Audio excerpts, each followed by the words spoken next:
Okay. Bismillah ar-Rahman ar-Rahim. We were discussing basically investment and borrowing. और उसमें हमने ये वर्कआउट किया था कि लोकल गवर्नमेंट जो हैं इनको बोरो इन्वेस्ट करने की अपने पर्पसेस के लिए परमिशन है। ये मनी बोरो करके दे कैन नॉट इन्वेस्ट, लेकिन अगर मनी बोरो किया लॉन्ग टर्म प्रोजेक्ट के लिए और टेम्पररी वो अवेलेबल है, आइडल है, तो उसको इन्वेस्ट कर सकते हैं। अदरवाइज प्योरली बोरिंग करके इन्वेस्ट नहीं किया जा सकता। That's what we discuss. और ये भी डिस्कस किया था कि ट्रेजरी मैनेजमेंट प्रैक्टिसेस और प्रूडेंशियल कोड ऑफ प्रैक्टिसेस जो हैं उसको फॉलो करना होगा जब ये इन्वेस्ट करेंगे। फिर हमने बात की थी एनएचएस। इन द एनएचएस हमने ये कहा कि इनको भी सरप्लस फंड इन्वेस्ट करने की परमिशन है, लेकिन ये normally national loan fund temporary deposit facility में जो कि operated by HM treasury government banking services accounts उसमें कर सकते हैं। और एनएच फाउंडेशन के लिए हमने कहा था कि ये भी अपने सरप्लस को इन्वेस्ट कर सकते हैं, लेकिन इनको सेफ हेवन में इन्वेस्ट करना होगा। ये लास्ट लाइन में हमने लिखा है सेफ हेवन। तो हमने यहाँ तक डिस्कस किया था। Now what is the safe haven, उस पर हम कह रहे हैं कि उसे that investment should meet this criteria, ensure adequate safety and liquidity. दो चीजें, तो फंड जो इन्वेस्ट किए जा रहे हैं वो सेफ हैं और लिक्विडिटी उनकी है, ताकि when requirement there they can be available. उसके लिए एक ये 6 बुलेट पॉइंट एक क्राइटेरिया है कि ये जिनमें इन्वेस्ट करेंगे वो उनकी परमिटेड रेटिंग होनी चाहिए, यानी वो ज़्यादा रिस्की ऑर्गेनाइजेशन नहीं हो, और फिर वो परमिटेड इंस्टीट्यूशन होनी चाहिए जिनकी रेटिंग है। फिर मैक्सिमम मैच्योरिटी डेट डिफाइंड होनी चाहिए। डिनोमिनेशन जो है स्टर्लिंग हो, वरना फॉरेन करेंसी में फ्लैक्चुएशन आती है। इंटरेस्ट रेट जो है फिक्स भी हो सकता है, इनकम का फ्लोटिंग भी हो सकता है, डिस्काउंट रेट भी हो सकता है। डिस्काउंट रेट हमने बताया था इस तरह है कि आपको शुरू में वो एक प्राइस पे बॉन्ड मिलता है फेस वैल्यू से कम पे, फिर जब मेच्योर होता है तो आपको फेस वैल्यू मिलती है, जो उसका डिफरेंस होता है वो आपकी इनकम होती है। तो दूसरा है कि with in preferred concentration limit होना चाहिए, यानी एक ही बास्केट में you don't put all the eggs. तो एक कंसंट्रेशन लिमिट होती है कि किस सेक्टर में, एजुकेशन में, हेल्थ केयर में या ट्रांसपोर्ट में how much can be invested, उसको हमें फॉलो करना होता है। या एक एंटिटी या एक ग्रुप ऑफ एंटिटी में मैक्सिमम कितना प्लेस किया जा सकता है। तो ये जो safe investment they include bank money market deposit, जो बैंक डिपॉजिट होते हैं, मनी मार्केट फंड्स और government and local authority bonds and debt obligation, certificate of deposit और sterling commercial paper. Up to this I think we discussed last time. अब हम public sector के लिए बात कर रहे हैं। ये तो हमने लोकल अथॉरिटी की बात की थी। पब्लिक सेक्टर जैसे यूनिवर्सिटी और चैरिटीज हैं, इन पे बहुत थोड़ी रिस्ट्रिक्शन हैं। जब इस कम टू इन्वेस्टिंग इनमें ज़्यादा रिस्ट्रिक्शन नहीं है। एंड बल्कि जो बड़ा अच्छा एग्जांपल्स हैं गुड स्टूवर्डशिप की, जहाँ पैसा जो इनकी डिस्पोजल पे होता है उसको राइटली इन्वेस्ट किया जाता है। जैसे वेलकम ट्रस्ट जो है, it has a worth of pound 3.6 billion investment portfolio इसका है। This is a very successfully team इनके पास इन्वेस्टमेंट की है, और जो कि सब्सटैंशियल एंडोमेंट जो इनके पास हैं, लोगों के फंड आए हुए हैं, उनको ये मैनेज करते हैं सक्सेसफुल इन्वेस्टमेंट। इसी तरह registered provider of social housing जो है प्रोवाइड करती है, उनकी एक रजिस्टर्ड ऑर्गेनाइजेशन उनको रजिस्टर करती है। They also have substantial tyre team जो कि बॉन्ड इशू करते हैं टू फंड कैपिटल एक्सपेंडिचर, और इस तरह इनको फंड मिलते हैं जब बॉन्ड इशू करते हैं, बॉन्ड के अगेंस्ट में पैसे आते हैं।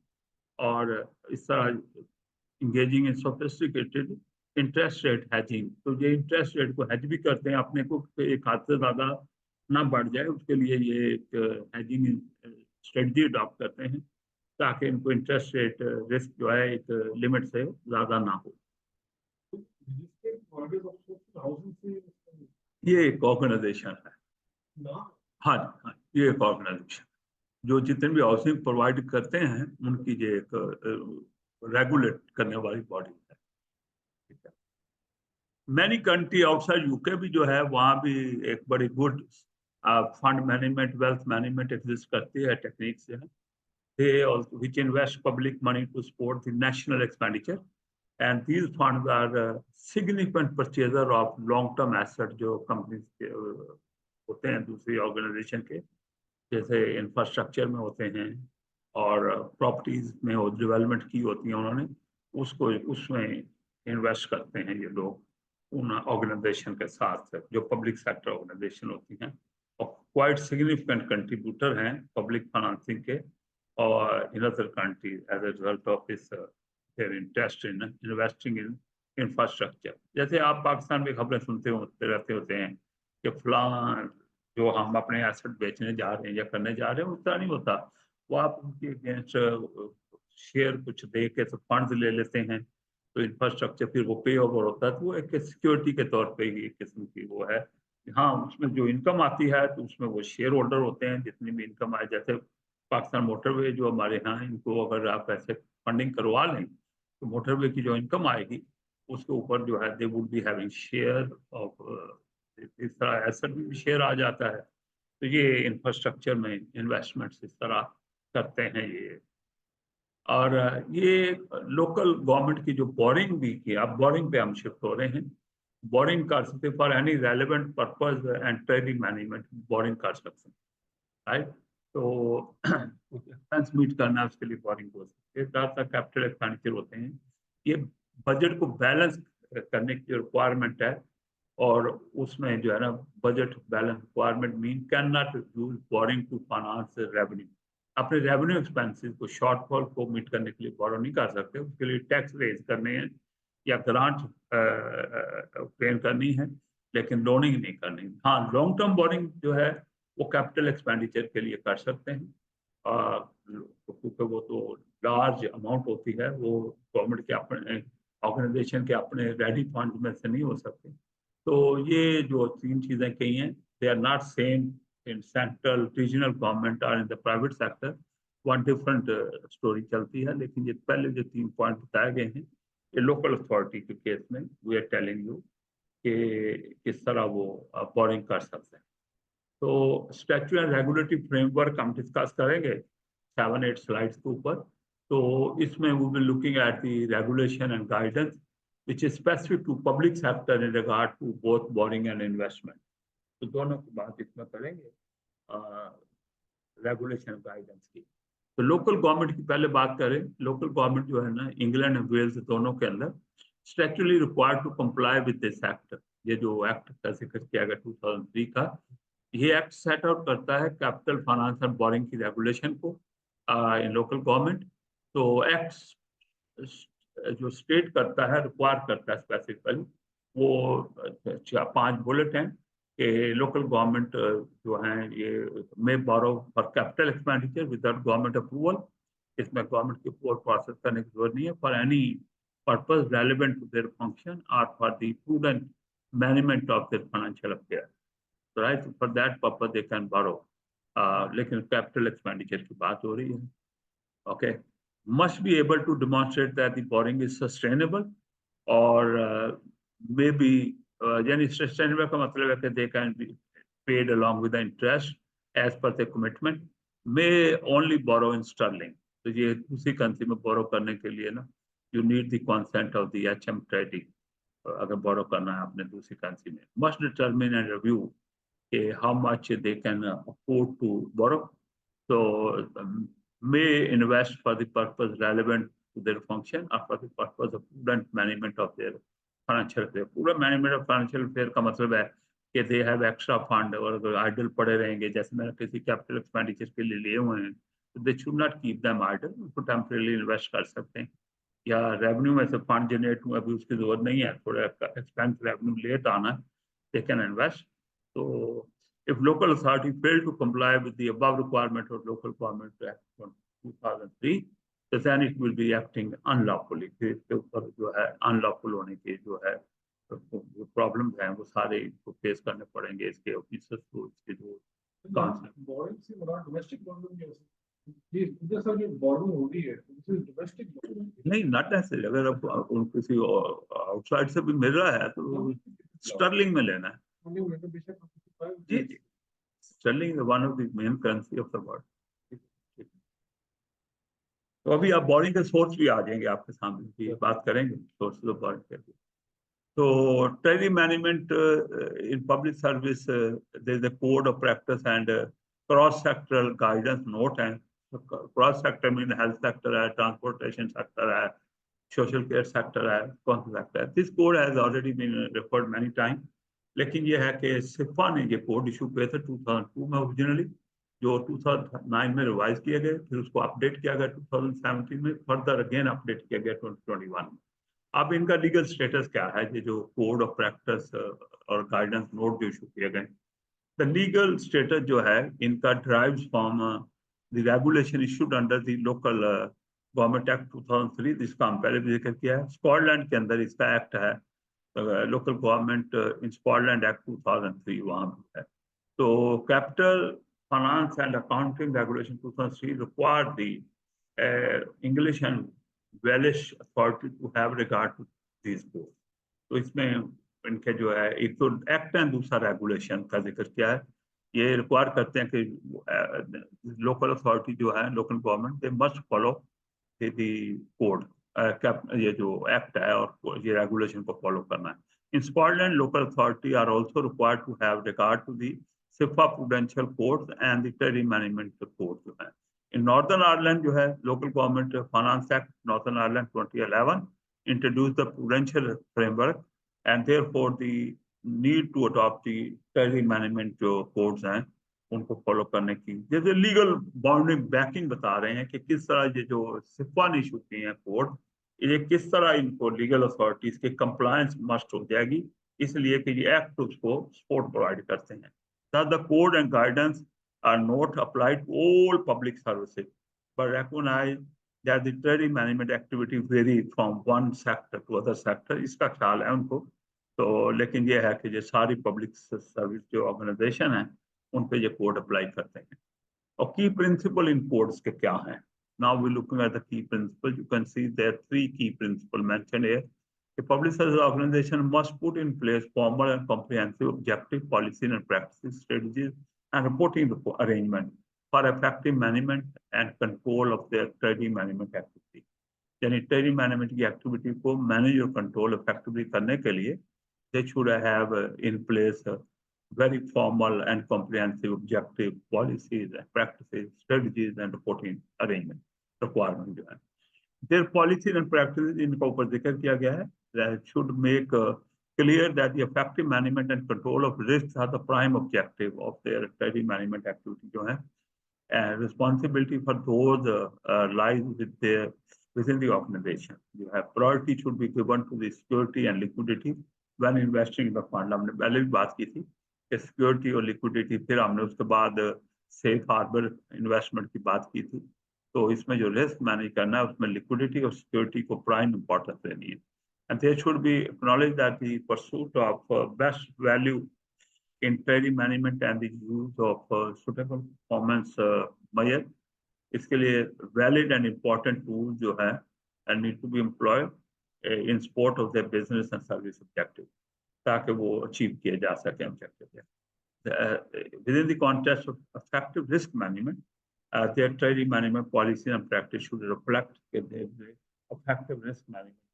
Basically risk management की बात हो रही है और दूसरा जो है जो सिक्योरिटी और लिक्विडिटी की बात कर रहे हैं, फिर बात कर रहे हैं कि कंट्रोल और फॉर्मल कॉम्प्रिहेंसिव जो है objective of investment, policy of investment, practice of investment और स्ट्रेटजिक एंड रिपोर्टिंग जो है रिक्वायरमेंट्स हैं, they should all be in place. The reports are saying that basically it is a list of principles. और section 5 जो है हम continue कर रहे हैं उसी रेगुलेटरी रिक्वायरमेंट को, तो इन्वेस्टमेंट को डील करती है। सेक्शन 5 ऑफ द कोड जो है, तो they require SIPA recommend to adopt 4 clauses जो है उन्होंने रिकमेंड किए हैं कि फाइनेंशियल रेगुलेशन और फॉर्मल पॉलिसी डॉक्यूमेंट का जो है 4 चीजें जो है। नंबर 1 का, the organization will create and maintain treaty management policy statement होनी चाहिए कि ट्रेडी मैनेजमेंट की उनकी पॉलिसी स्टेटमेंट क्या है, stating the policy and objective of his treaty management activity, और सुटेबल ट्रेडी मैनेजमेंट प्रैक्टिसेस जो हैं वो नीचे हम डिस्कस करेंगे, उनको उनको जो सुटेबल होनी चाहिए। Right? These are two things mentioned. The organization will create and maintain management treaty management policy statement में क्या होगा, उसमें पॉलिसी और ऑब्जेक्टिव और ट्रेडी मैनेजमेंट एक्टिविटीज होंगी। फिर उनकी ट्रेडी मैनेजमेंट की जो प्रैक्टिसेस हैं they should be suitable to the organization. The organization will receive a report on trading management policy, practices and activity, including as a minimum annual strategy and plan in advance of the year. यानी annual जो investment strategy है और advance जो plan है investment का, वो in advance of the year मिल जाना चाहिए, ईयर स्टार्ट होने से पहले। And an annual report before its close, after its close, साहब ईयर क्लोज हो तो उस वक्त जो है ना एनुअल रिपोर्ट मिले in the form prescribe by the trading management practices में जो डिफाइंड फॉर्मेट है उसमें मिलनी चाहिए। The organization delegates responsibility for the implementation of monitoring जो है to treasury management policy practice to a reasonable body, and for the execution and administration of the treasury management decision to a responsible officer. तो ये जो इसमें पहले में report थी, पहले पार्ट में बोल्ड किया रिपोर्ट को, बेसिकली पहले पार्ट में रिपोर्ट है, एज ए मिनिमम क्या हो, एडवांस में क्या हो, साल के एंड पे फॉर्मेट क्या हो। दूसरे हम कह रहे हैं कि अफेक्टिव डेलीगेट करना रिस्पॉन्सिबल फॉर इम्प्लीमेंटेशन मॉनिटरिंग किसी रिस्पॉन्सिबल बॉडी को। इसी में हम कह रहे हैं कि execution administration of treaty management decision जो है, जो लिए जाए डिसीजन की एग्जीक्यूशन एडमिनिस्ट्रेशन के लिए कोई रिस्पॉन्सिबल ऑफिसर लुक आफ्टर कर रहा हूँ। And the next way saying कि रिस्पॉन्सिबल बॉडी जिसका ऊपर 3 में हमने जिक्र किया है, will be responsible ensuring effective scrutiny of treasury management strategy and policy. जो स्ट्रेटजी या पॉलिसी बनाएंगे उनकी इफेक्टिव स्क्रूटनी, तो मैंने 3 पैरा में 2, 3, 4 में बोल्ड किए हैं जो आपको बताते हैं कि किस पे क्या फोकस है। Semi report, implementing monitoring, execution and administration, and third में हमने लास्ट वाले में जिक्र किया गया है कि दैट शुड बी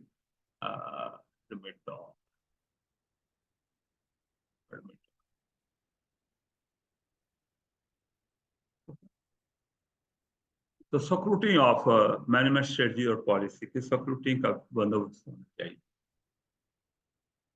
इसके बाद वी आर टॉकिंग अबाउट के सेक्शन 7 ऑफ द कोड जो ट्रेजरी मैनेजमेंट प्रैक्टिसेस है। तो दे से कि in order to achieve the 3 key principles noted above, the organization should recommendation ये है कि 12 ट्रेजरी मैनेजमेंट प्रैक्टिसेस जो है ना, they are recommended for that purpose, which an organization should adopt.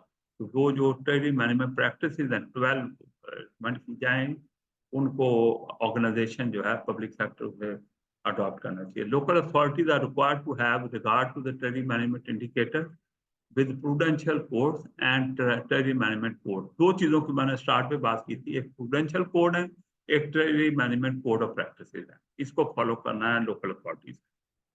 Already हो चुका है, अभी रिमाइंड कराया जा रहा है। The required indicator will be set as a minimum on a 3-year time base frame पे उसको करना है, and designed to support and record the local decision making rather than comparing various authorities. उनको compare करने की बजाय आपने वो डिजाइन करने हैं ताकि it can support and record the local decision making. And the purpose is to set these historical and forward-looking indicators in a circular process, 3 साल का हर 3 साल बाद, and look at the indicator collectively rather than individually. तो जिस तरह indicator है collectively देखें, indicator क्या है वो भी आएंगी बात, to determine the impact of forward plan for capital and revenue expenditure, ताकि इन एडवांस उन प्लान को जो बनाए गए हैं फॉर 3-year पीरियड तो उनको देखा जा।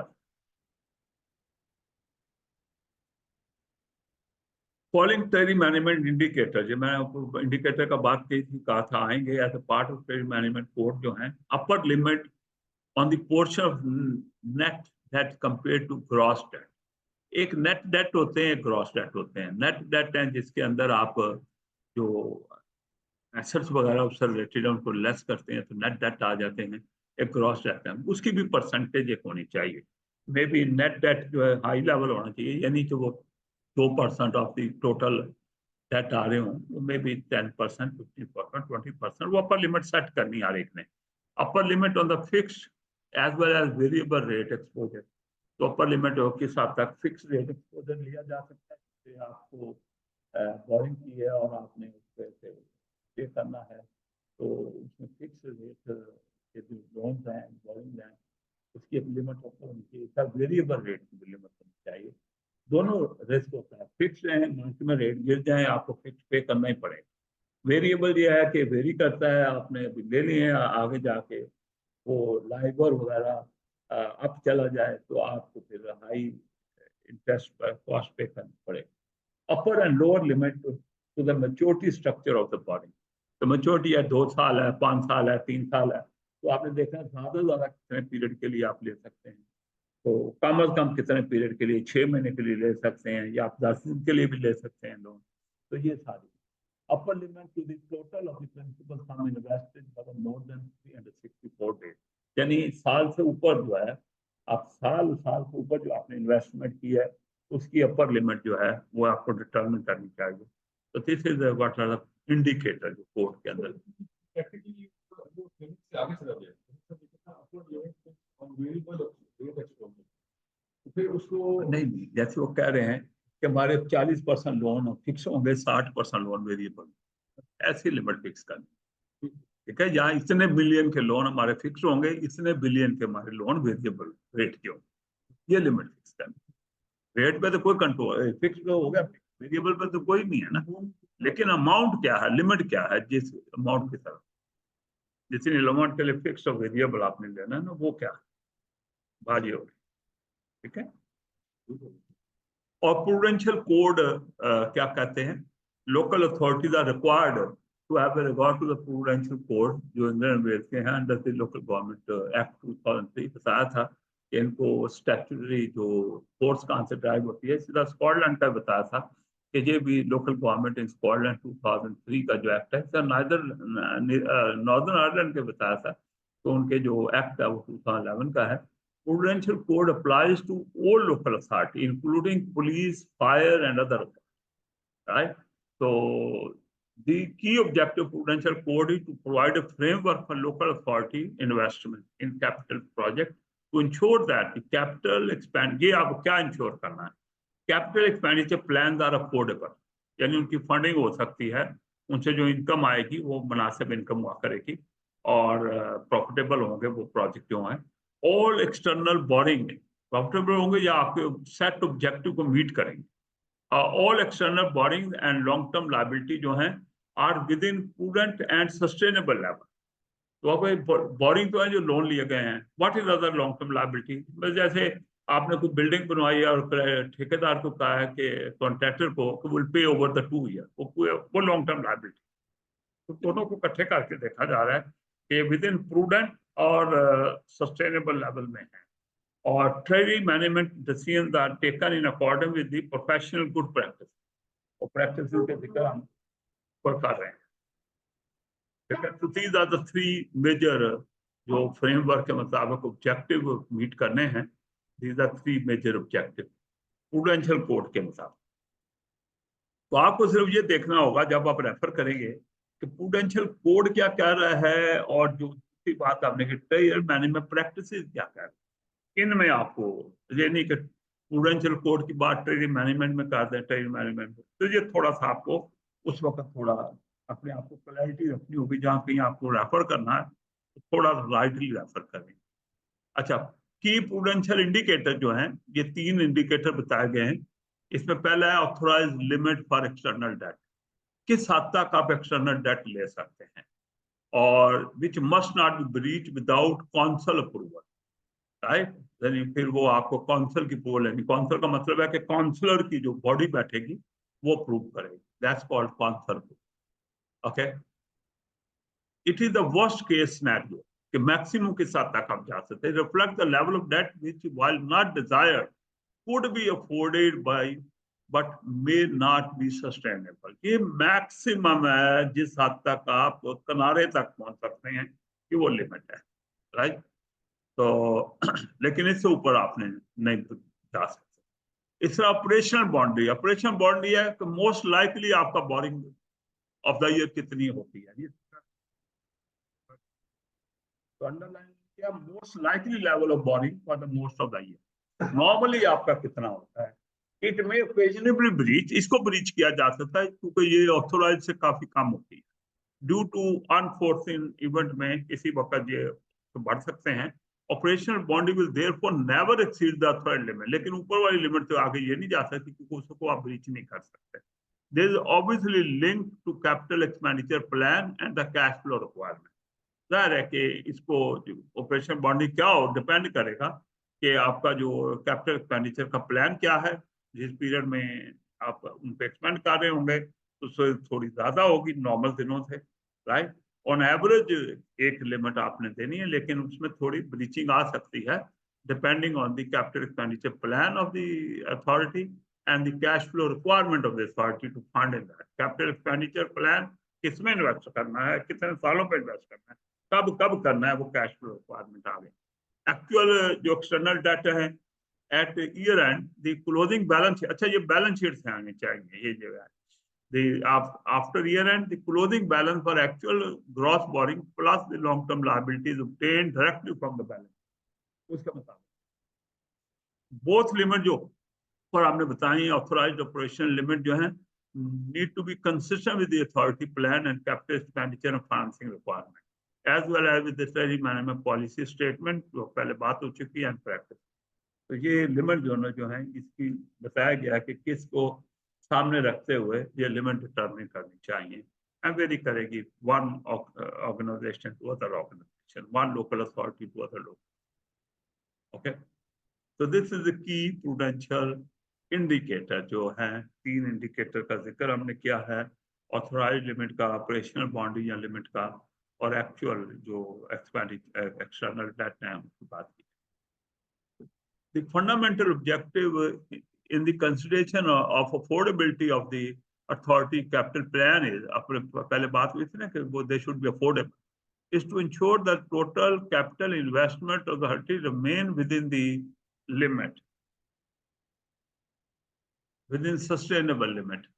Okay, and in particular to consider its impact on the local authority bottom line. Bottom line का मतलब है नेट सरप्लस हो रहा है, डेफिसिट हो रहा है, क्या हो रहा है, and hence council tax and the district tax जो है उन पे क्या इम्पैक्ट जाएगा।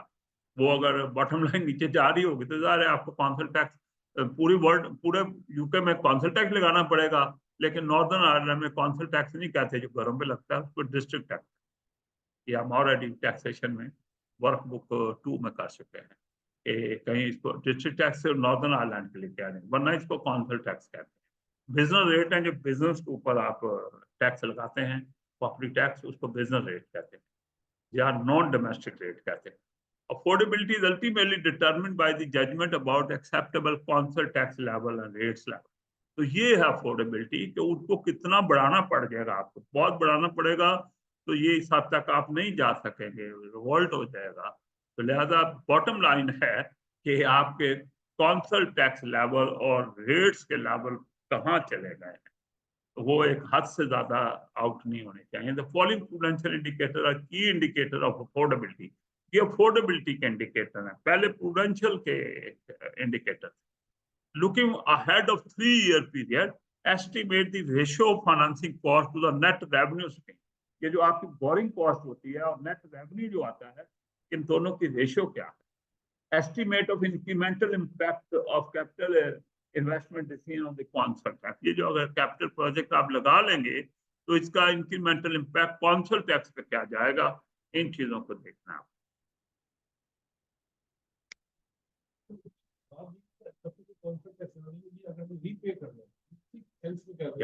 हम इतनी कैपिटल इन्वेस्टमेंट लेंगे, भाई मैं सड़क बनाऊंगा, मैं ब्रिज बनाऊंगा, मैं हॉस्पिटल बिल्डिंगें बना दूंगा तो मुझे फंड है ना, तो पूरे कहाँ से करने हैं, मैंने वापस पैसे करने हैं, टैक्स लगा के करने हैं, ग्रांट तो मिलना ही नहीं है। और है तो इसलिए वो कौंसल टैक्स जो है लिमिट से ज्यादा नहीं होना चाहिए, क्योंकि इसका इम्पैक्ट उस पर आना है। ठीक है। After the year end actual ratio of financing to net revenue, ऊपर एस्टिमेट कहा गया था बुलेट नंबर सब 1 में। दूसरे अब कहा जा रहा है कि आफ्टर द ईयर एंड जो है actual ratio of financing cost to net revenue जो कहा रहा है, उससे आप वर्कआउट करके देखें कि वो एक्सेप्टेबल रेंज में है कि नहीं। ये एक्सेप्टेबल रेंज आपकी पॉलिसी और प्रैक्टिस में बयान हो, ये पूरी कंट्री के लिए एक नहीं हो सकती, ये ऑर्गेनाइजेशन टू ऑर्गेनाइजेशन वेरी करे। उन्होंने डिसाइड करना है उनकी लिमिट क्या है इसको करने की।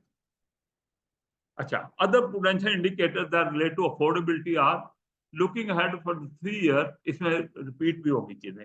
एस्टिमेट ऑफ कैपिटल एक्सपेंडिचर 3 साल में क्या है, estimate of capital financing requirement कितनी है जो आपको लोनिंग लेके पूरे करने हैं, कैपिटल एक्सपेंडिचर वो अपने पास नहीं है पे।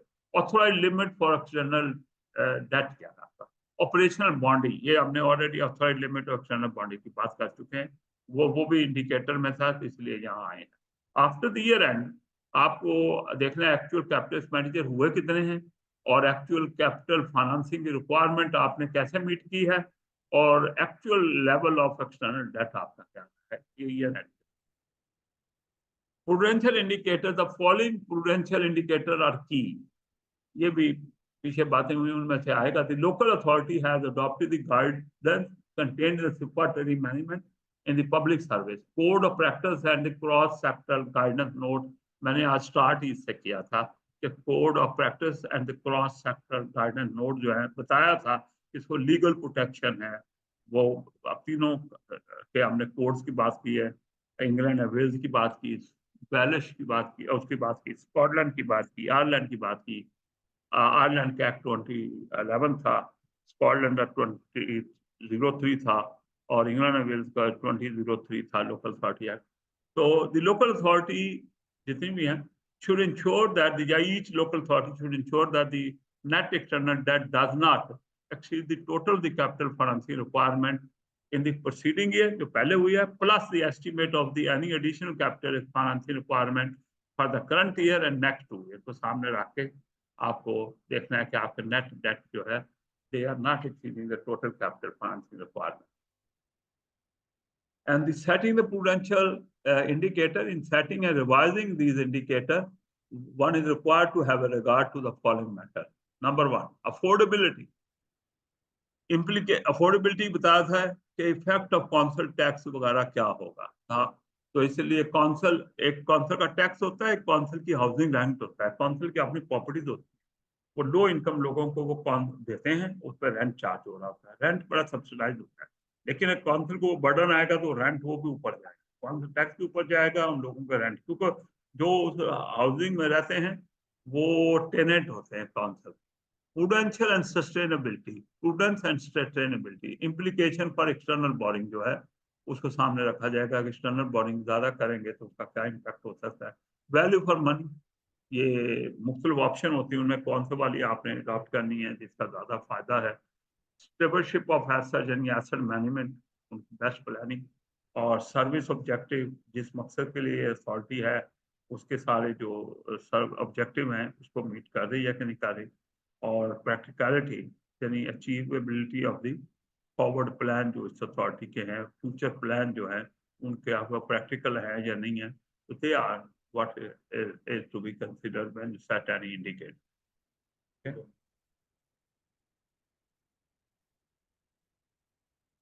तो बेस्ट प्रैक्टिसेस को अब हम शुरू कर रहे हैं। पहले रेगुलेटरी रिक्वायरमेंट एंड फ्रेमवर्क की बात हो रही थी, अब बेस्ट प्रैक्टिसेस जो है लुक है। Operational best practice similar across all organisation, क्योंकि most of with some variation arising mostly because of the scale। अच्छा, उनमें फर्क होता है, छोटी ऑर्गेनाइजेशन होती है, बड़ी होती है, तो scale, complexity of the organisation activity, and there are some distinctive feature of public service organization that required consideration। वो कह रहे हैं कि ये जो पब्लिक सेक्टर ऑर्गेनाइजेशन के डिस्टिंक्टिव फीचर होते हैं, जैसे प्राइवेट ऑर्गेनाइजेशन के साथ अगर मैं कंपेयर करूं तो अभी आ जाएगा, अगले पैरे में कंपेयर कर रहा हूँ, तो इनके डिफरेंट कंसिडरेशन होती है और सिमिलर होती है क्रॉस दी ऑर्गेनाइजेशन, लेकिन उनमें वेरिएशन इसलिए होती है कि स्केल्स में फर्क होता है। कुछ गवर्नमेंट सेक्टर ऑर्गेनाइजेशन छोटे स्केल में होती है, मीडियम होती है, वेरी लार्ज एंड ह्यूज होती है, तो इसलिए कॉम्प्लेक्स भी होती है। किसी का स्ट्रक्चर जो है इतना कॉम्प्लेक्स नहीं होता, किसी का कॉम्प्लेक्स होता है। तो इस वजह पब्लिक सर्विस ऑर्गेनाइजेशन जो है, तो of course they are in stronger position to enter long term financial planning, ये because they have certain going concern, यानी ये इनके फ्लॉप होने का, इनके फेल होने का चांस कम होता है, क्योंकि इनमें से गवर्नमेंट की पर्टिकुलर, जैसे एग्जांपल में म्यूनिसिपल गवर्नमेंट हो विद टैक्स रेजिंग पावर हो, जिसकी स्टेबल उसका सेटअप हो, सारा इकोनॉमी जिसमें वर्क आ रही है, is likely to be able to borrow money per se and infrastructure assets and pay over a similar period, जितनी लाइफ का infrastructure asset है like 50 years or more, whereas it's much harder for a private sector convince lender to take risk over that period of time, 50, 60, 70 साल। लेकिन ये चूंकि ongoing होती हैं, going concern होती हैं, तो इनके अपने रेवेन्यू सारी चीजें मौजूद होती हैं जो कि सर्टन होती हैं, तो इसलिए they can have a longer period financing as compared to private sector. The best practice guidance जो हम जिसकी बात की और स्टैट्यूटरी फ्रेमवर्क को पहले पेज पे डील किया है, that voluntary management of public service provider has been examined. जो हम पहले जो जिस बातें की हैं, जो पहला उनकी बात करता है, क्या क्या कुछ हम डिस्कस कर चुके हैं, जो कि including the standing management practices to be applied across the sector, the prudential code है जिसका, तो ये चीजें हम ऑलरेडी डिस्कस कर चुके हैं और उनकी तरफ कहा जा रहा है कि बेस्ट प्रैक्टिस जो है ये और स्टैट्यूटरी फ्रेमवर्क जो है इन चीजों को ही कंसिडर करता है जो कोड्स में प्रैक्टिस मेंशन की गई। Okay, the main principle was there कि सिमिलर सारी पब्लिक सेक्टर ऑर्गेनाइजेशन के अंदर बेस्ट प्रैक्टिसेस होनी चाहिए, ऑलमोस्ट सिमिलर होती हैं, लेकिन फर्क सिर्फ पड़ता है कि ऑर्गेनाइजेशन का स्केल और कॉम्प्लेक्सिटी को सामने रखें। और फिर बात की गई कि ये जो गवर्नमेंट सेक्टर ऑर्गेनाइजेशन होती हैं ये डिफरेंट होती हैं दूसरे सेक्टर के से, क्योंकि ये बड़ी कोई कंसर्न का इनको इशू नहीं होता। स्टेबल इकोनॉमी में with tax power they are in a position to convince the financier, तो उन्हें इंफ्रास्ट्रक्चर और एसेट के लिए लॉन्गर टर्म जो है लोन दे दिए जाएं, फाइनेंसिंग दे दी जाए, तो इनको मिल भी जाती है as compare to private sector. अच्छा, अब एथिक्स की हम बात करेंगे कि इन्वेस्टमेंट्स के अंदर जो है एथिक्स की बात, क्योंकि इन्वेस्टमेंट एथिकफुल एंटिटीज में, प्रोजेक्ट्स में होनी चाहिए। एज ए फाइनेंस लीडर जो CFO की बात कर रहे हैं, with the responsibility for investment, the impact of ethics will always be central issue for them. Politician and other leader, of course, the public may often wish to influence the way the public funds are invested, either promoting the causes they believe or advocating the boycott of the causes which they don't want to prove. जैसे जिन पे believe करते हैं promote करने में, वो infrastructure, social housing, renewable energy type होते हैं, जिनको वो डिस्करेज करते हैं, जिनमें बाइकआउट करते हैं, जिनमें वो पीछे हटते हैं, वो tobacco, fossil fuel, pornography, weaponry वगैरह वाली चीज़ों में पॉलिटिशियन भी और जो दूसरे लीडर्स होते हैं, जनरल पब्लिक भी इनको लाइक नहीं करती, लिहाजा उनमें इन्वेस्टमेंट नहीं होती उन प्रोजेक्ट में। उन प्रोजेक्ट के लिए फाइनेंसिंग मिलना मुश्किल हो, या हमें कहा जाए हम इन्वेस्ट करें तो हम उनको करेंगे जिनमें हम कॉजेज को प्रमोट करें, राइट। अथॉरिटी भी ऐसी करती है। Often ethical concern coincide with the sound investment practices. अगर साउंड इन्वेस्टमेंट प्रैक्टिसेस और एथिकल कंसर्न को भी देखा जाता है साथ साथ। For example, companies engaging in unsustainable environment practices may well be poor investment due to risk of fine. अच्छा, जो एथिक को फॉलो नहीं करती है कंपनी, उनमें लोग इन्वेस्ट इसलिए करती है कि इनको कहीं जुर्माना हो जाएगा, कहीं बैन लग जाएगा, तो future regulation restricting their activity are simply exhaustion of the natural resources वो एग्जॉस्ट कर रहे होते हैं, तो इसलिए फिर जब वो एग्जॉस्ट हो जाएंगे तो उनकी सर्वाइवल कंटिन्यू नहीं करेगी। तो दीज आर द कंसर्न। तो जो भी इन्वेस्टर होता है, जैसे CFO है या फाइनेंस लीडर है, तो ही always look at the ethical concern, क्योंकि गुड साउंड मैनेजमेंट का, साउंड इन्वेस्टमेंट प्रैक्टिसेस का ये पार्ट है एथिकल कंसिडरेशन, जिसकी ये एग्जांपल दी गई कि जो कंपनी सस्टेनेबल एनवायरनमेंट प्रैक्टिस नहीं रखती, उनको जुर्माने हो जाते हैं, उन पर फाइनेंशियल बर्डन आ जाता है। सिमिलरली करप्ट प्रैक्टिस जो है उनको भी अवॉइड किया जाता है। Complicity with our direct penetration of human rights abuses or the exploitation are likely to have negative financial consequences. Fine हो सकते हैं, स्ट्रिक्ट लग सकती हैं, medium term long term hurdle आ सकती हैं।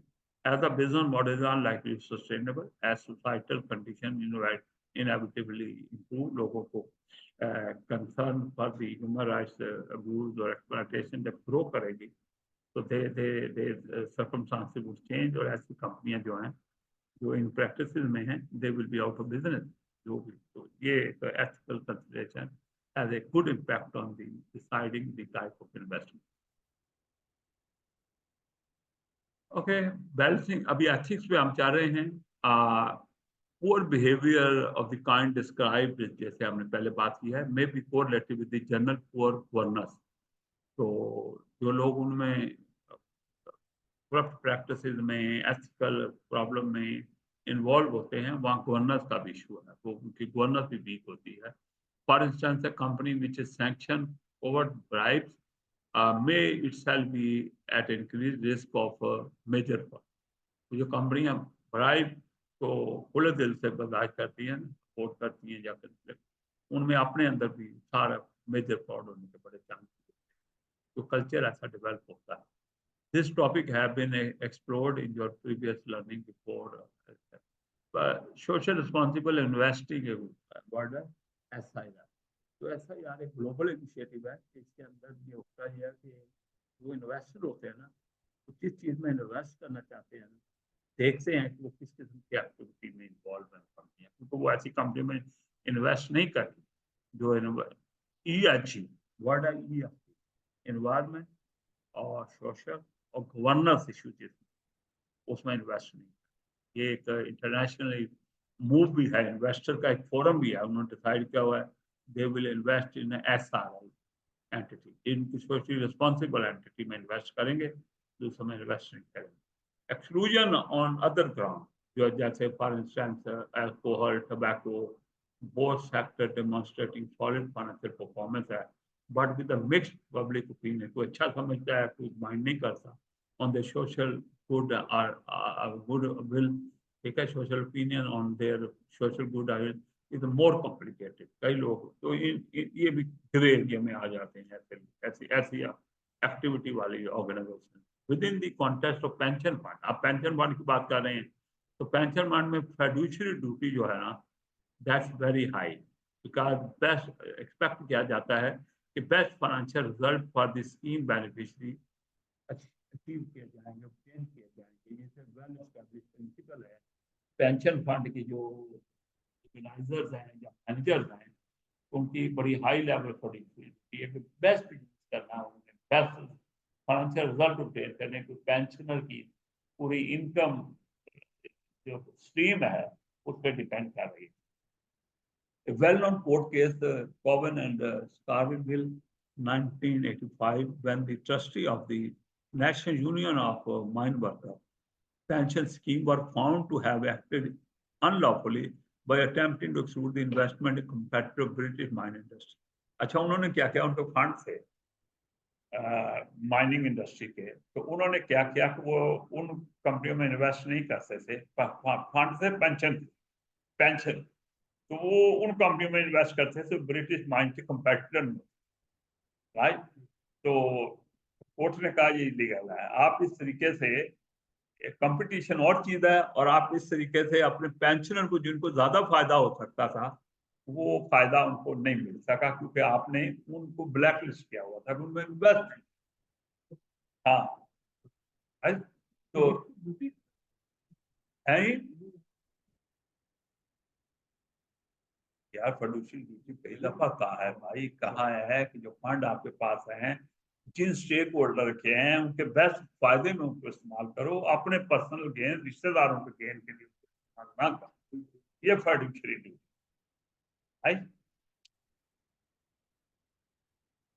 Okay, the local government association United Kingdom has obtained a Queen's Council। ये Queen's Council जिसका अटॉर्नी जनरल नहीं होते, उनकी ओपिनियन आती है। इस तरह वहाँ Queen's Council है, उसकी ओपिनियन ले लेते हैं लोग, बजाय कि कोर्ट में केस हो फिर पता चले, तो उनसे पहले ही ओपिनियन ले लेते हैं।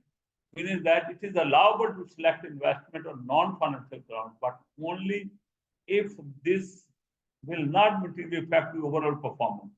इस केस में यही हुआ ना।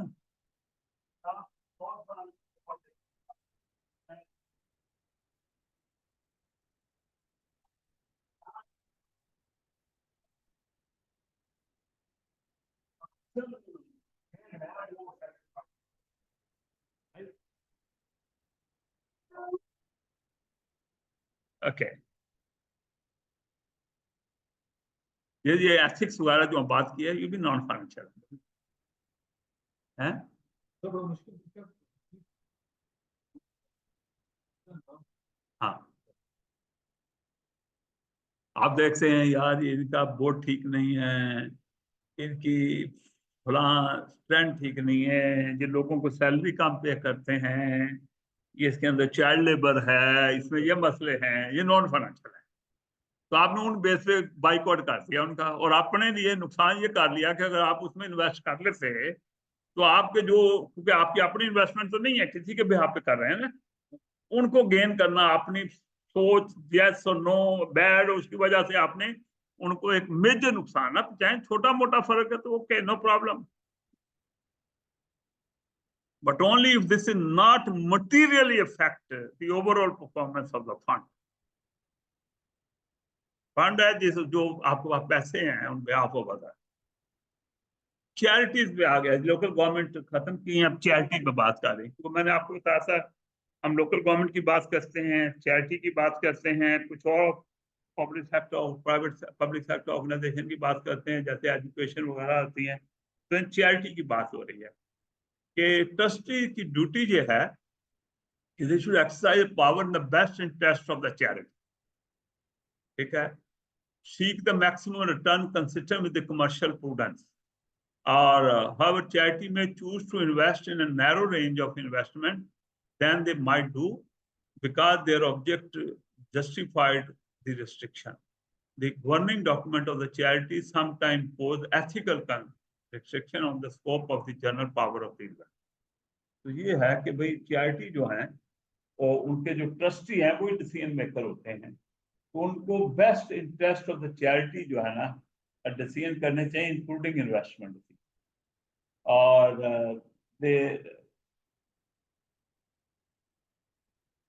फाइनेंशियल इन्वेस्टमेंट में usually involve seeking the maximum return consistent with the commercial proof. जो एक काम कमर्शियल माइंड का आदमी सोच सकता है कि रिटर्न जो है वो किस हद तक होनी चाहिए। तो they may choose to invest in narrow range of investment. चलो हम 2-4 इंस्ट्रूमेंट में इन्वेस्ट करते हैं, देन दे माइट डू, ज्यादा भी कर सकते थे, because their object justified this restrict, कि हमने इन एरिया में नहीं जाना, हमारा ऑब्जेक्ट है कि इस किस्म के सेक्टर प्रमोट होने चाहिए। The governing document the charity sometime pose ethical restriction as well, कि किस तरह के एथिक्स को सामने रखते हुए उन्हें इन्वेस्ट करनी चाहिए। There are 3 situations which might apply where the investment in a particular type of business would present a practical conflict with the aim of the charity। तो उसमें ज़्यादा इन्वेस्ट नहीं करना। Charity may object with the object of the protection of the environment and wildlife may decide not to invest in the businesses which pollute what the charity is trying to protect। तो बिल्कुल उनका object के मुताबिक है, उनको exclude कर ना कर इन्वेस्ट करें, बेशक उसकी वजह से लो रिटर्न हो, उनको कोई मसला नहीं। Charity can avoid investment which might hamper their work, either by making potential beneficiary unwilling to help because the sources of charity money, and alienating supporter and donors। वो supporter और donor जो है कुछ एरिया को पसंद नहीं करते, ज़ाहिर है उसमें नहीं जाना चाहिए। ठीक है, इस तरह उनके जो बेनिफिशियरी हैं, दे ऑल्सो फील कि ये उनके कंपीटिंग या ऑपोजिट ऑब्जेक्टिव हैं, तो उनमें उनको इन्वेस्टमेंट अवॉइड करनी चाहिए। Trustee can consider the investment are inappropriate on moral ground, ये भी देखना चाहिए, provided that they are satisfied that would not involve the risk of significant loss in investment income। ठीक है, वो जैसे पहले प्रिंसिपल कहा था, हाँ आप नॉन फाइनेंशियल एरिया को देखें, provided materially reduction of earning पे नहीं, इन्वेस्टमेंट इनकम पे नहीं। Continue with the charity.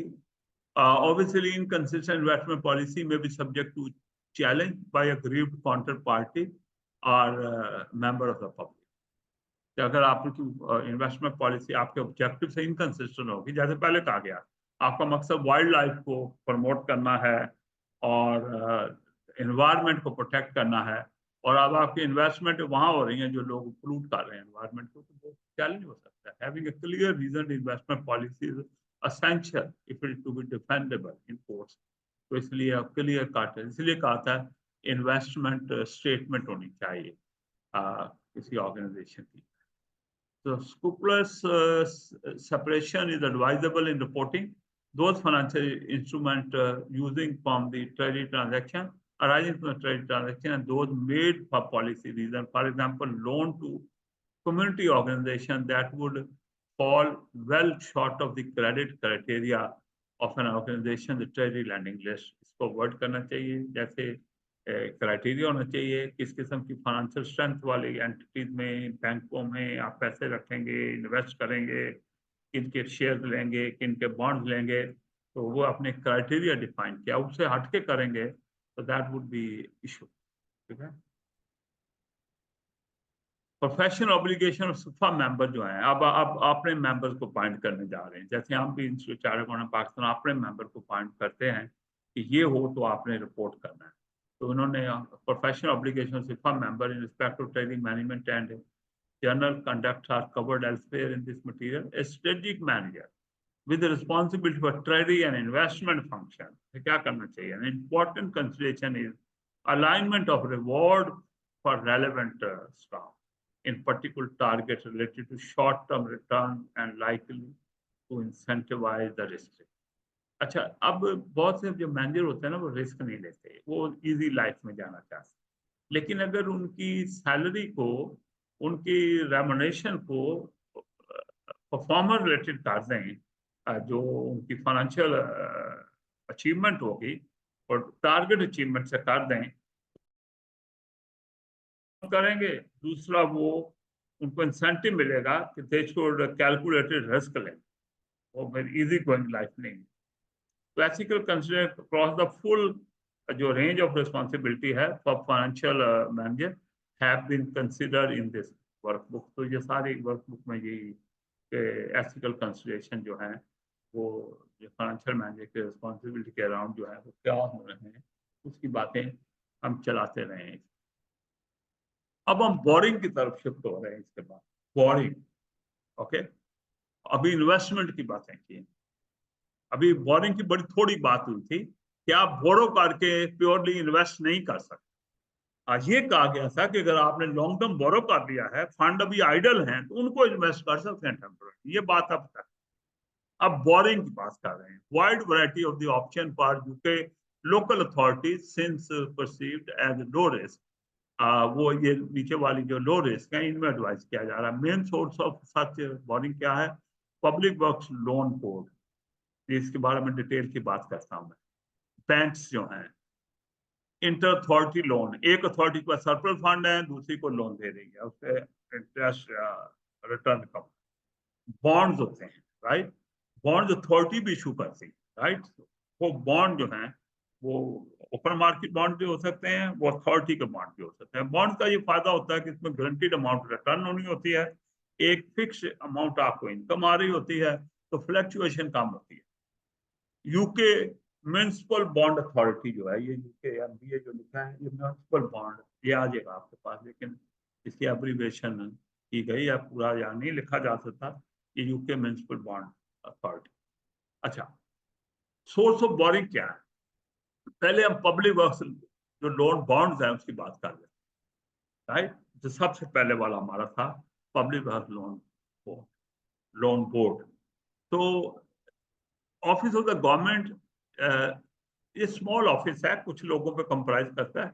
ये डेट मैनेजमेंट ऑफिस जो है ना, वो अथॉरिटी है, ऑर्गेनाइजेशन है, उसमें बैठता है। इसका हाउस वहां पे है। An executive agency of the HM treaty है ये जो डेट मैनेजमेंट ऑफिस जो है ना, ट्रेडी के अंदर आता है। और इसके अंदर जो है ना, ये पब्लिक वर्क्स लोन जो है ना, चंद ऑफिसर पे है, ये वहां पे हाउस है।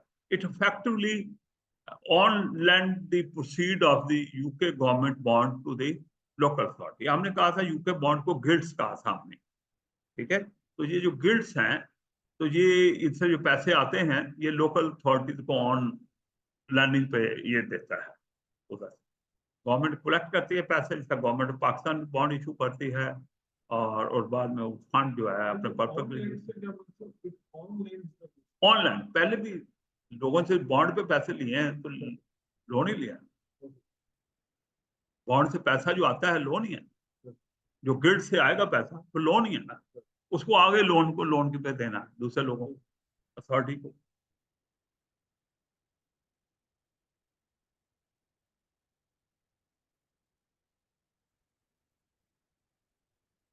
अच्छा, इसमें अब बात ये हो रही है प्रोसेस होनी। Learning process is very simple. ये डेट मैनेजमेंट ऑफिस जो है ट्वाइस डेली, एक दिन में 2 दफा कैलकुलेट करता है सोफिस्टिक यील्ड कर्व, यानी रेट जो है किस तरह मूव हो रहा है, क्या रेट बनता है, 2 दफा कैलकुलेट करता है। और on all the guilt market data जो होता है ना, बॉन्ड्स का जो मार्केट है, उससे वो देखता है कि यील्ड की चेंज इसलिए आती है कि बॉन्ड जो फ्लक्चुएट हो रहा था, उसकी प्राइस नीचे जाती है या ऊपर जाती है, तो उससे रेट चेंज। यील्ड कैसे कैलकुलेट होती है? Income divided by principal, right. Interest rate divided by principal. अब इंटरेस्ट रेट तो सेम रहना है 8%। प्रिंसिपल जो है वो 85 हो जाएगा, या प्रिंसिपल 80 हो जाएगा, या प्रिंसिपल 95 हो जाएगा, तो ऊपर वाला आंसर वो यील्ड का फॉर्मूला है interest divided by the market value of the bond, या यील्ड जिसकी बात की गई। तो जब मार्केट वैल्यू जो डिनोमिनेटर है वो चेंज होगा, तो रेट बदलेंगे, तो वो 2 दफा कैलकुलेट करते हैं, और उसमें अपना 1% मार्जिन ऐड करके and offer the local authority a menu of the fixed rate for the loan maturing from the 1 to 50 year जो है in 6 month increment। 6 महीने बाद रेट दोबारा चेंज जो है 6 month increment ये है कि जो रेट एक दफा फिक्स हो गया, फिर वो 6 महीने चलेगा, 6 महीने बाद दोबारा हो जाएगा। Interest is semi annual and principal repayment option are, वो नीचे से प्रिंसिपल कैसे पे होगा, इंटरेस्ट तो 6 महीने बाद।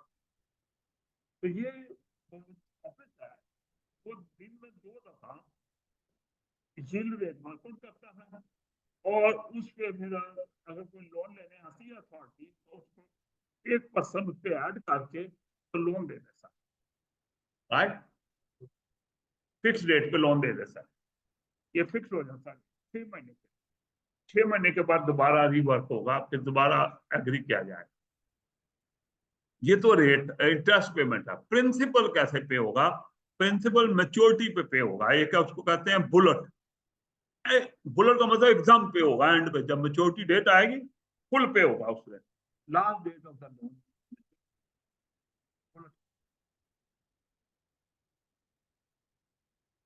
दूसरा है इक्वल इंस्टॉलमेंट।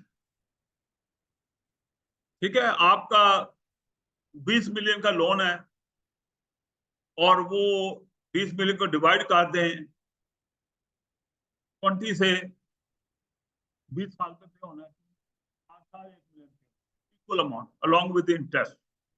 ठीक है, ये 6 महीने बाद पे होती है इंस्टॉलमेंट, ये सालाना नहीं होती, ये 6 महीने बाद सेमी एनुअल पेमेंट होती है। तो लिहाजा 20 को 40 से डिवाइड कर दें, 40 सेमी एनुअल बनेंगे 20 साल में, तो वो निकल आएगा ½ मिलियन आपने हर 6 महीने बाद पे करना है अलॉन्ग विद इंटरेस्ट। तीसरा जिसको कहते हैं एनुटी। एनुटी का मतलब यह है, अच्छा पहले दूसरे वाले मिडल वाले का इम्पैक्ट क्या है? तो द टोटल पेमेंट इंटरेस्ट पर principal decreases toward the end of the loan. ठीक है, क्योंकि एंड पे इंटरेस्ट रेट कम होता जाता है, प्रिंसिपल इक्वल अमाउंट है, तो जैसे लोन एंड होता जाता है आपकी अमाउंट जो है, टोटल अमाउंट जो है made of two thing decreases. अच्छा, एनुटी के अंदर क्या है? एनुटी के अंदर आप एक इंस्टॉलमेंट पे करते हैं। जैसे गाड़ी आप लीज पे लेते हैं ना, तो हर महीने एक ही अमाउंट पे कर रहे हो, उसको एनुटी कहते हैं। उसी में प्रिंसिपल होता है, उसी में इंटरेस्ट होता है, इसको एनुटी कहते हैं। Like mortgage, the interest and principal combined form an equal amount and each in payment date. तो 6 महीने की पेमेंट डेट होती है। तो इसका इम्पैक्ट यह है कि शुरू में जो आप इंस्टॉलमेंट पे करते हैं, लस है आप इंस्टॉलमेंट पे करते हैं 2 लाख या 1 लाख, शुरू में प्रिंसिपल पोर्शन में भी 5,000 हो, 95,000 इंटरेस्ट शुरू में। पहले आपने 1 लाख ही करना है, उसके अंदर जो 2 पार्ट है, एक प्रिंसिपल का एक इंटरेस्ट का है। तो शुरू में प्रिंसिपल कम होता है, इंटरेस्ट ज्यादा होता है। जैसे जैसे आगे चलते जाते हैं प्रिंसिपल की अमाउंट बढ़ती जाती है, लोन नीचे आती जाती है। क्यों? आउटस्टैंडिंग लोन कम होता जाता है, इंटरेस्ट कम होना चाहिए। ये है स्ट्रेटेजिक फाइनेंशियल मैनेजमेंट, ये है strategic financial, the concept of this, right. Annuity का क्या मतलब है, इक्वल इंस्टॉलमेंट का क्या मतलब है, प्रिंसिपल की equal amount, not the total equal amount. क्या क्या किसकी बात कर रहे हैं? सेकंड, जी जी बिल्कुल नहीं, प्रिंसिपल अमाउंट तो इक्वल है, सेकंड वाले में प्रिंसिपल अमाउंट तो इक्वल है। इंटरेस्ट शुरू में ज्यादा होगा, आखिर में कम होता जाएगा, तो दोनों की कंपोजिट अमाउंट जो है वो रिड्यूस होती जाएगी। तो एनुटी के अंदर अमाउंट सेम रहेगी पूरी लाइफ के ऊपर, लेकिन जब उसको एनालिसिस करेंगे उसमें इंटरेस्ट कितना, प्रिंसिपल कितना है, तो शुरू वाले में प्रिंसिपल ज्यादा, इंटरेस्ट ज्यादा होगा, प्रिंसिपल कम, वाइस वर्सा एंड पे डिफरेंट। ये लिखा हुआ ऑलरेडी, यहाँ पे समझने की बात है आपको। ओके, तो ये अब आपका दूसरा आ गया है, पब्लिक वर्क जो लोन बोर्ड की बात है, वो नहीं पहले वाले चल रहा है, ठीक है। हाँ, अच्छा, इसमें है कि this board will lend the amount from, let me say, मेरे पास हिडन है वर्ड, ताकि फ्रॉम 100,000 अपवर्ड, इससे कम लोन नहीं देते, and agree the rate on day with proceed being delivered 2 days letter.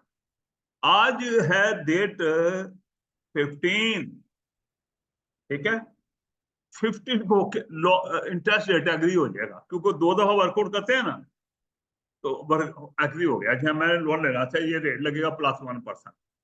अब आपको पैसे कब मिलेंगे? 2 दिन, राइट। तो कहा जा रहा है कि इन 2 दिनों में अगर कुछ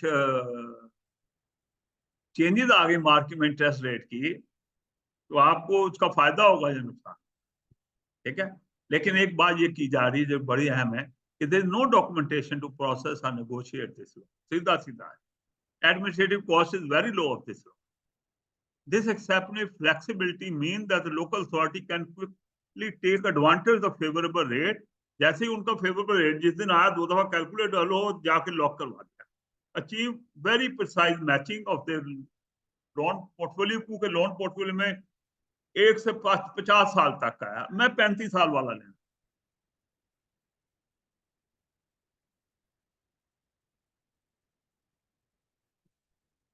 हाँ जी, आप ना लेना, वेट कर, ये तो उन्होंने नो कैलकुलेट कर लिया, चले अस्सलाम जनाब, क्या रेट है आज का, ये रेट। अच्छा, हाँ जी, चले बताएं मुझे कि अगर 25 साल का लोन लेना तो वो आपके सामने कार्ड कर देंगे, भाई ये रेट के मुताबिक ये है, ठीक है जी, मैं ये लेना है, आपका बुक हो गया 2 दिन बाद। और कोई बैठ के एग्रीमेंट नहीं लिखने, लॉयर को नहीं बुलाना, टर्म एंड कंडीशन कोई नहीं लिखनी, सीधा सीधा कोई एडमिशन नहीं। और आपने 40 साल का लोन लेना, उसका मतलब, ठीक है। तो loan portfolio to their borrowing benchmark क्या आपका, which minimise the risk and cost of capital.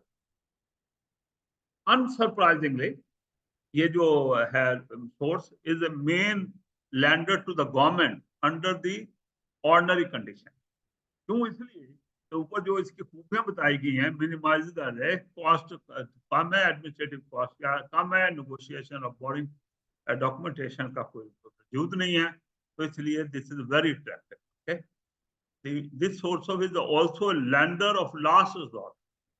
ये कभी आपने जिंदगी में आपने वर्ड सुना है, लैंडर ऑफ लास्ट, है लैंडर ऑफ लास्ट रिजॉर्ट? जी सर, सुना है सर। हाँ सुना है, जैसे इकोनॉमिक्स स्टेट, पढ़ी हुई है, इकोनॉमिक्स पढ़ी हुई है। जी सर, जैसे स्टेट बैंक जो है ना, वो हाँ बैंक का लैंड ऑफ लास्ट रेजर्ट है। हाँ, state bank Pakistan last resort, जब वो डूबने कहीं और से नहीं मिल रहा था, स्टेट बैंक कहता है बच्चे ये पकड़, क्या अपनी रिस्पॉन्सिबिलिटी पूरी कर, तो जिसको कहते हैं lender at the roster, as long full purpose तो लोन मिल जाएगा, right? So this source will lend at that time. This underpin the local authority liquidity. तो लिहाजा लोकल अथॉरिटी की लिक्विडिटी इंश्योर हो जाती है कि जब जरूरत में होंगे तो ये वाले लोग हेल्प कर देंगे।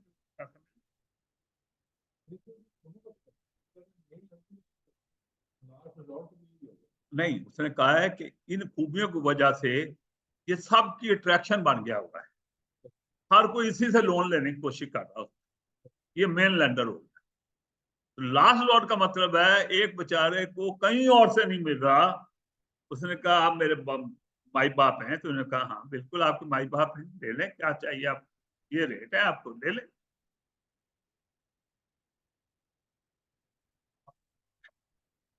छह महीने के, 6 महीने, 6 महीने का सेम रहेगा, 6 महीने का तो दोबारा देखना पड़ेगा कि उन्होंने रिकैलकुलेट। हाँ बिल्कुल,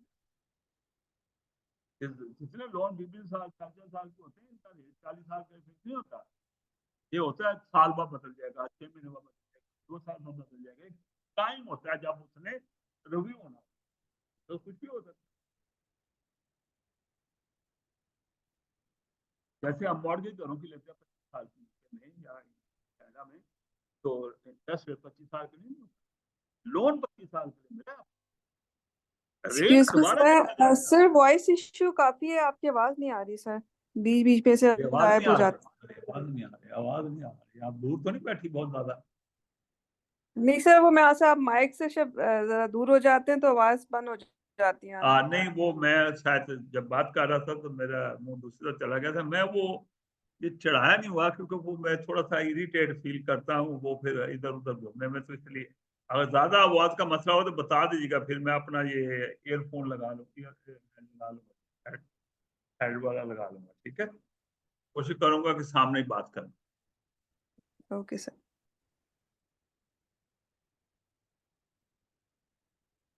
कौन सा फिक्स रेट? नहीं नहीं, वो तो कहा है कुछ लोन आपको फिक्स रेट मिलते हैं, वो 4 साल के लिए होते हैं, 3 साल के लिए होते हैं, उसको रिव्यू नहीं किया जाता, लेकिन 50 साल के लिए कोई हार्डली आपको फिक्स रेट है, ठीक है? कुछ फिक्स रेट होते हैं जो फिक्स हो गए आपके, लेकिन वो मीडियम रेंज टर्म होते हैं। ओके, दी ओनली ड्रॉबैक इस लोन का क्या है कि कंपैरेटिवली हाई प्राइस होता है, राइट? क्योंकि 1% ऐड हुआ हुआ है, एक मार्केट रेट है प्लस 1% ऐड कर दिया गया है। Although discounts are available for authority who share their capital spending plan and infrastructure project of national importance, उनको रेट कम कर दिया जाता है, 1% ना दो तुम 0.5% ऐड कर दो। दी लिमिटेड रेंज ऑफ स्ट्रक्चर है इसका, है ना?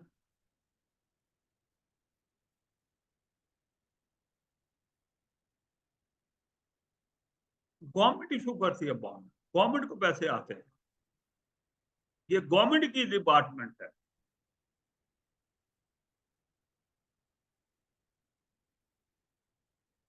हाँ, यही बात की ना, उन्होंने वर्ड किया था ऑन लैंड का क्या मतलब है, मैं क्या, वो खुद उन्होंने लोन लिया हुआ है, अब उसमें से दूसरों को और दे, उनके लिए इन्वेस्टमेंट हो जाएगी ना दूसरों को लोन देने। जैसे मैं किसी से 10 मिलियन ले लूं तो आगे 5 मिलियन एक भाई को दे दूं कर्जे पे, और 5 एक को दे दूं, मैंने भी तो लोन लेके दी।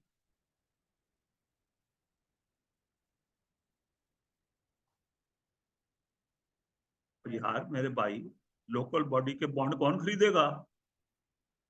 कौन पागल खरीदेगा लोकल बॉडी बॉडी के बॉन्ड? राइट। ये तो गवर्नमेंट के बॉन्ड बिके हुए हैं, गवर्नमेंट के बॉन्ड लो रिस्क होते हैं, तो लो रिस्क पे लो रिटर्न होता है।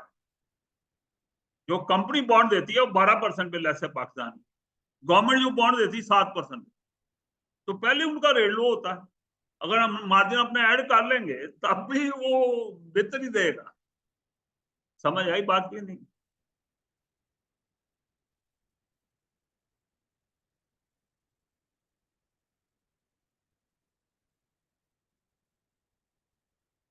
इंडिविजुअल कौन लोन देता है भाई?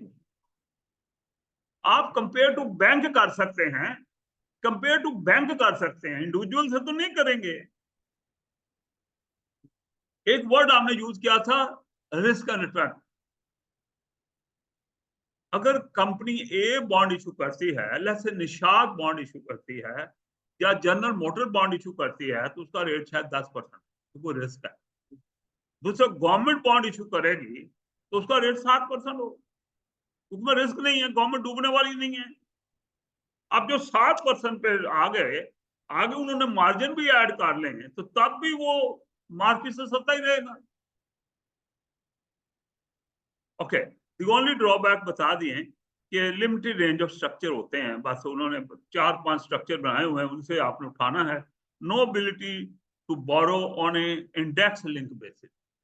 एक होता है इंडेक्स लिंक बेसिस, सीपीआई से इंडेक्स हो जाता है इंटरेस्ट रेट, जो इन्फ्लेशन रेट होगा उसके साथ हो, लेकिन ये कोई सीपीआई से इंडेक्स नहीं करते हैं। लेकिन अब वर्क हो गया 6 महीने वही चलेगा, फिर 6 महीने बाद दोबारा बदल जाएगा।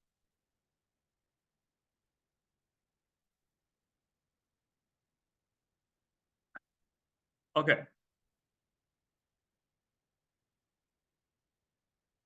Banker and similar institution for significant part of universe जो है वो भी लोन देते हैं, right. There price can compete well within the PWLB, but the contacts are more complex and onerous. हो सकता है बैंक थोड़ा सस्ता दे रहे हो, लेकिन जो कॉन्ट्रैक्ट एंटर करना उसके लिए आपको लीगल एडवाइजर की जरूरत है, एक एक टर्म को फूक फूक के देखने की जरूरत है, फिर बैंक लंबा टाइम ले लेते हैं फाइनल करने में। अथॉरिटी उधर आप गए, आपकी अथॉरिटी हो तो वो भी अथॉरिटी, वो जानते हैं आपको कि आप किसी अथॉरिटी, लीगल अथॉरिटी आपकी है, ये रेट्स उन्होंने रखे हुए हैं आपके लिए हैं वो रेट, किसी और को तो लोन देते नहीं है, आप लोन उठा लें। और दूसरा इसमें मोस्टली जो है ना कॉन्ट्रैक्ट के अंदर जो वहां से मिलता है बैंकों से, उसमें डेरिवेटिव एम्बेडेड हो, डेरिवेटिव मतलब ऑप्शन वगैरह ये सारी एम्बेडेड हो। जैसे एग्जांपल देने लगे, मोस्ट कॉमन एग्जांपल है लैंडर्स ऑप्शन, बोरोज ऑप्शन, हमने पढ़ा था। लैंडर ऑप्शन, बोरो ऑप्शन ये है कि जो लैंडर है वो 6 महीने बाद रेट चेंज करता है, तो आपको रेट पसंद है तो लोन कंटिन्यू करें, वरना लोन वापस कर दें। तो ये जो ऑप्शन है ये derivative which allow the lender to periodically propose a new rate which the borrower must accept or else repay the loan in full without penalty, otherwise बीच में थोड़े तो पेनल्टी लगती है, लेकिन 6 महीने बाद जब रेट चेंज हुआ तो पेनल्टी नहीं लगेगी, आप पे करें जान छुड़ाएं। The option is really quite difficult to price, so it can be hard to understand the likelihood of the loan being called, यानी लोन को कहा जाए कि वापस कर दो। Hence the potential exposure to interest और फाइनेंशियल रिस्क आ जाता है इसमें, रीफाइनेंसिंग वापस काट दिया तो वापस नया लोन कहां से मिलना है, बहुत बड़ा रिस्क है।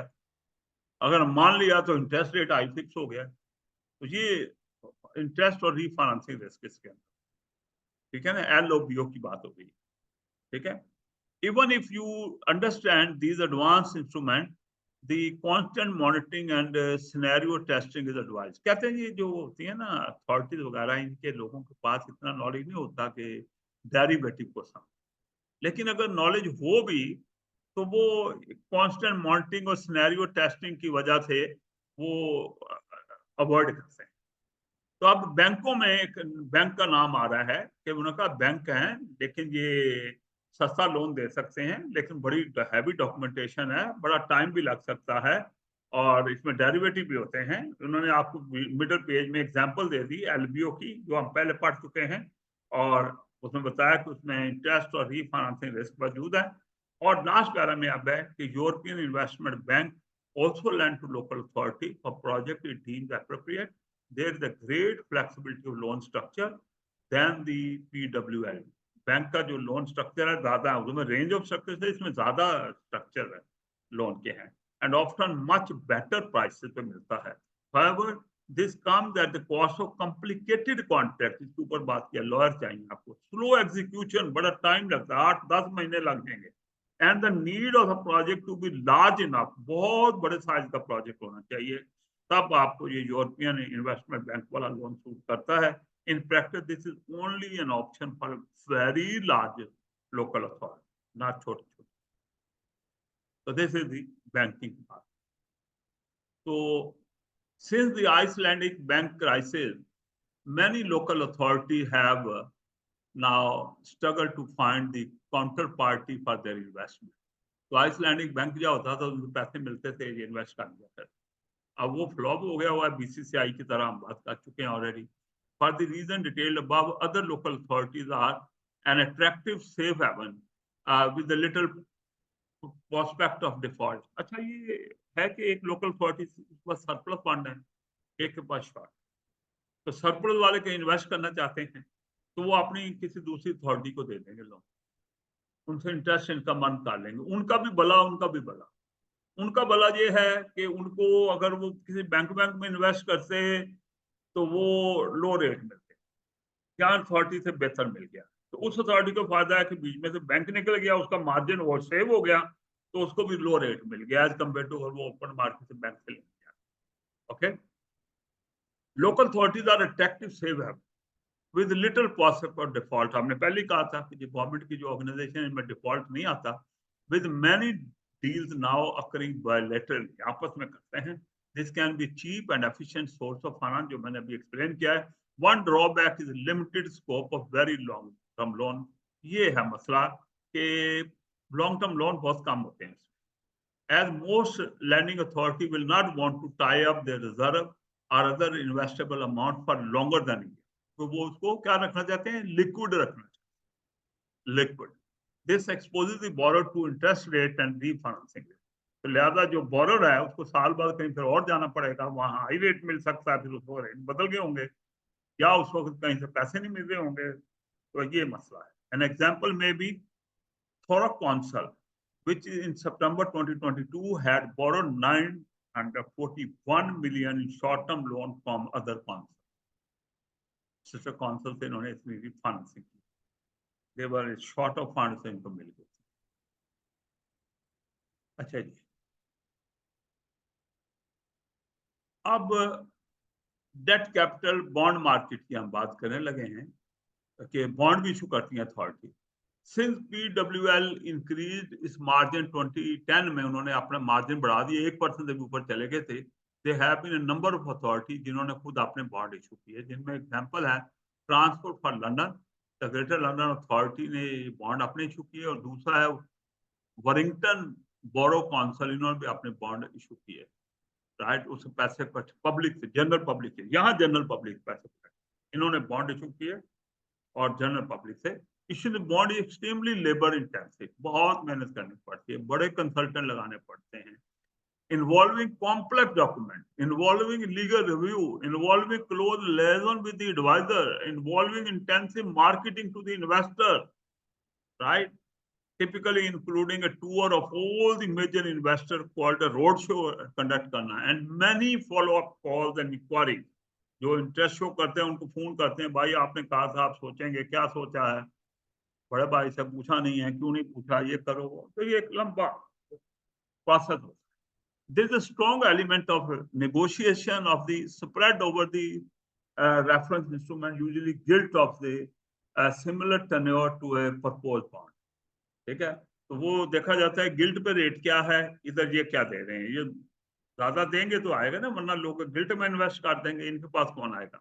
Investor also typically demand the bond have a credit rating. वो कहते हैं बॉन्ड इशू कर रहे हैं, आपकी क्रेडिट रेटिंग है, क्योंकि अदर क्रेडिट रेटिंग नहीं है तो no one like to take risk. The due diligence perform by the rating agency is exhaustive. अब क्रेडिट रेटिंग के लिए आपको ड्यू डिलीजेंस करानी है क्रेडिट रेटिंग एजेंसी. पाकिस्तान में पैकरा है, क्रेडिट रेटिंग एजेंसी पैकरा जो करती है, और भी एक है लेकिन पैकरा इज मोर पॉपुलर. तो credit rating agency is exhaustive तो जैसे बार फिंच, मूडी, आपको अक्सर आएगा कि मूडी ने पाकिस्तान की रेटिंग बेहतर कर दी है, फिंच ने बेहतर किया है, ये आपको क्रेडिट रेटिंग एजेंसी कर दी, ठीक है। तो due diligence perform by the credit rating agency is exhaustive, बहुत डिटेल होता है, will absorb a great deal of officer time at least semi annually, perpetuity में वो आके रिविजिट करते रहते हैं, रेटिंग को रिव्यू करना होता है। The total cost can run to hundreds of thousands of pounds per issuing bond, या ये due diligence, Warrington, Lancashire County Council and the Aberdeen Council all hold credit rating। ये जो काउंसिल का नाम लिया है, इन्होंने क्रेडिट रेटिंग करवा रखी है।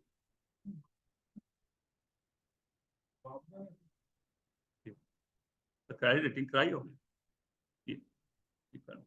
The main type of issue are the public auction style process, तो वो बोली लगती है जैसा स्टॉक एक्सचेंज में लगती है ना sir. Typically run by investment bank बोली लगवाते हैं, और प्राइवेट प्लेसमेंट भी होती है। किसी आपने बोली ना लगवाएं, किसी पार्टी को हेड एंड कर लें, उन्हें कहें जी आप हमारे बॉन्ड खरीद लें। Auction may yield greater competition, hence better pricing for the bond that is likely to have a universal appeal, और जिन बॉन्ड्स की यूनिवर्सल अपील है यानी हर एक को एक्सेप्टेबल है। However, many of the participating investors will be following the market indices on behalf of their client and will only buy bond that feature to index, that feature in the index. The warrant inclusion, warrant को होता है जो interest rate का coupon होता है। Inclusion, the size of the issue need to quite large, which is unrealistic for small, इसलिए बड़ी बड़ी पार्टी जो है वही बॉन्ड इशू कर सकते हैं, छोटियों के लिए तो इतनी कॉस्ट बेयर करना मुश्किल होगा। तो बेसिकली बॉन्ड इशू किए जा सकते हैं, कुछ अथॉरिटी ने बॉन्ड इशू किए हैं, लेकिन उसके लिए एक क्रेडिट रेटिंग लेनी है। क्रेडिट रेटिंग एक्सपेंसिव भी होती है, टाइम कंज्यूमिंग भी होती है। फिर बॉन्ड इशू करने के लिए आपको जो है ऑक्शन स्टाइल प्रोसेस ड्रॉप करना पड़ता है, रोड शो करने पड़ते हैं, फिर ऑक्शन के अंदर जो है प्राइसेस जो हैं वो कम्पेटिटिव हो जाती हैं। तो ये चीजें इसके अंदर बॉन्ड, लेकिन बड़े साइज की सिर्फ जो काउंसिल हैं वही इसको अफोर्ड कर सकते हैं। जैसे उन्होंने कहा 150 मिलियन से कम प्लस के बॉन्ड इशू होने चाहिए, इससे कम के वर्थ नहीं कर सकते।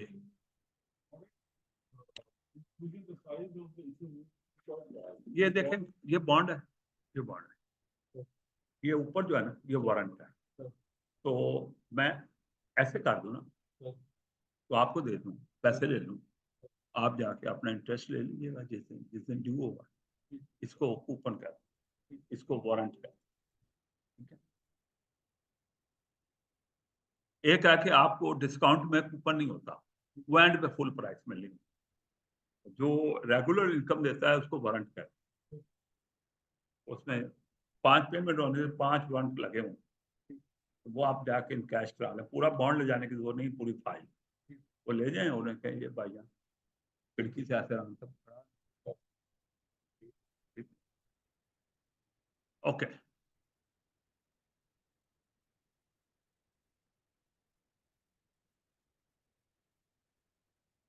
अच्छा जी, because the issuing process is drawn out, there is often a delay in delay of few days between deciding to go for the issue and in concluding price.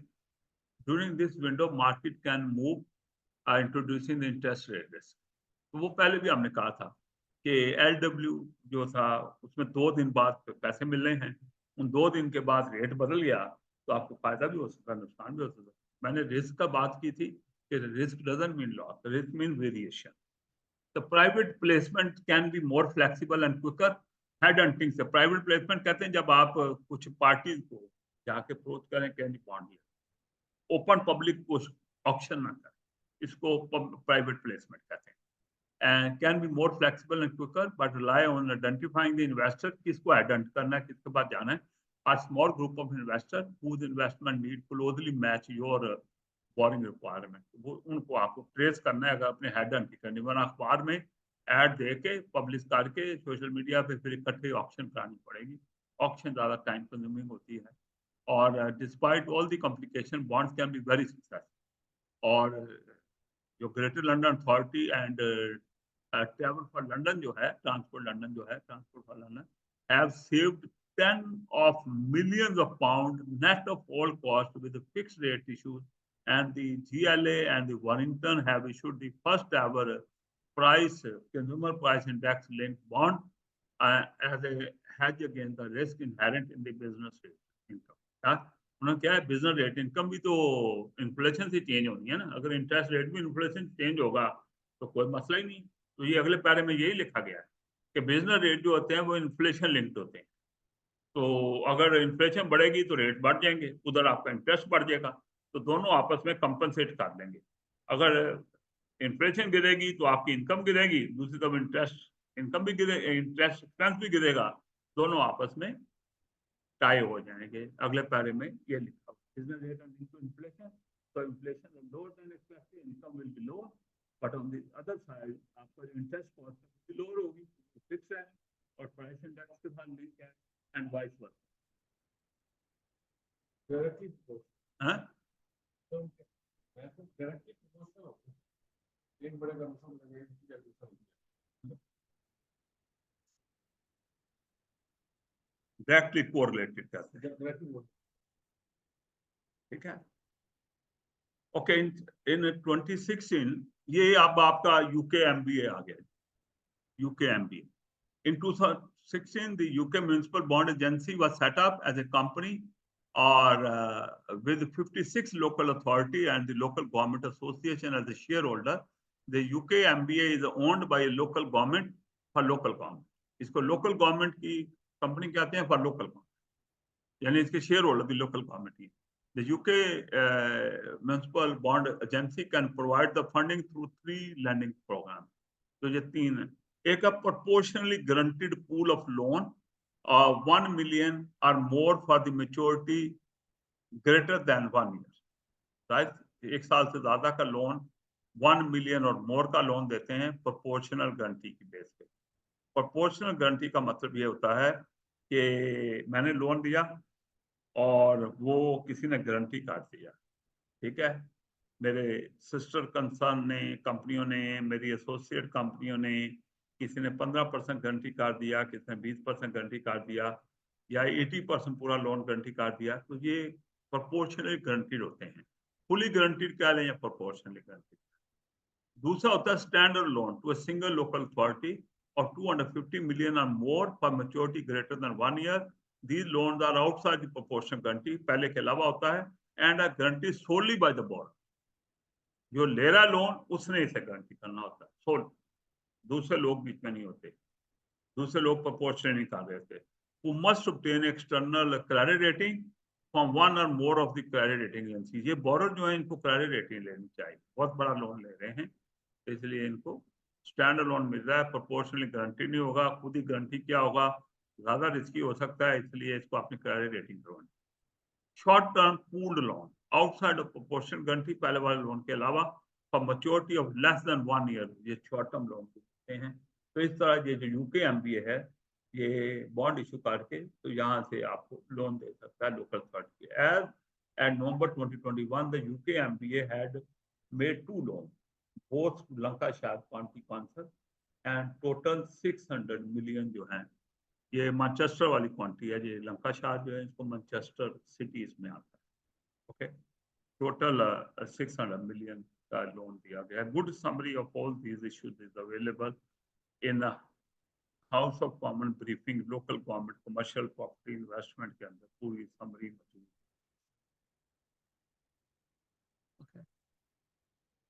Public sector pension fund जो है उसकी बात करने लगे हैं।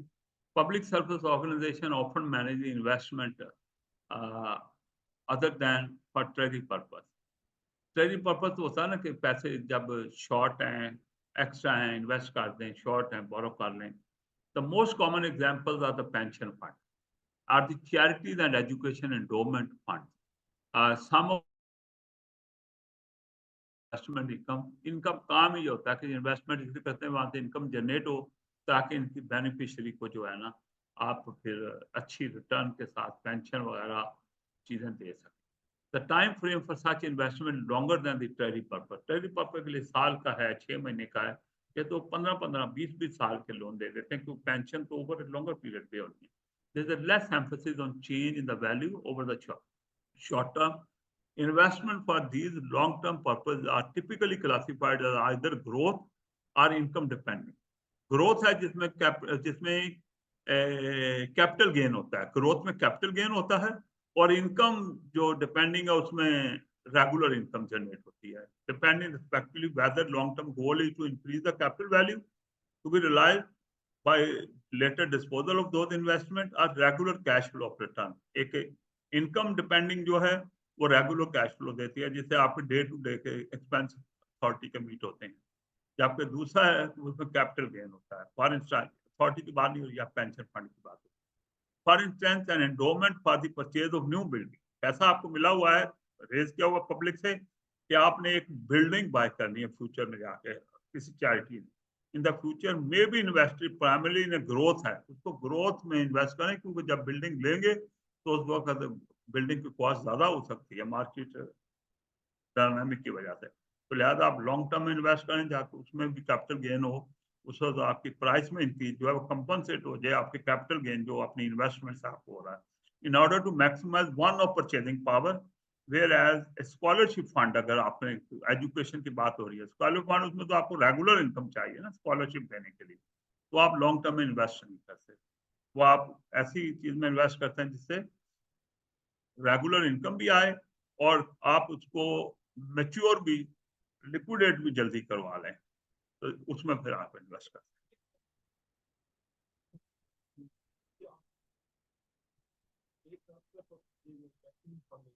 एक growth है जो लॉन्ग टर्म बेसिस है, और दूसरा इनकम है जिसमें कुछ इनकम आ रही है लेकिन वो मैच्योर नहीं होगा। जो इनकम डिपेंडिंग होता है वो लंबे अरसे के लिए नहीं होता, उसमें आपको रेगुलर इनकम भी चाहिए, जब जरूरत पड़े तो आपको शॉर्ट टर्म के बाद या मीडियम टर्म में उसके पैसे भी चाहिए तो देने।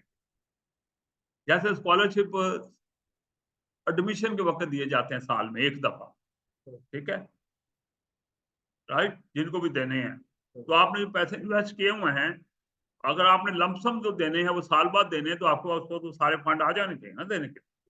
ओवर ए पीरियड तो आप टर्म फीस दे रहे होते हैं, राइट, तो लेकिन एक स्टेज पे आप ज्यादा हिस्सा दे रहे होते हैं स्कॉलरशिप का, राइट, तो उस वक्त फिर आपके वो फंड बड़े लंबे अरसे के लिए नहीं होने चाहिए। कैपिटल ग्रोथ वो है जो लंबे अरसे के लिए आप करते हैं, तो आपने एक पेमेंट करनी होती है वंस, तो इसलिए आपको उस वक्त चाहिए।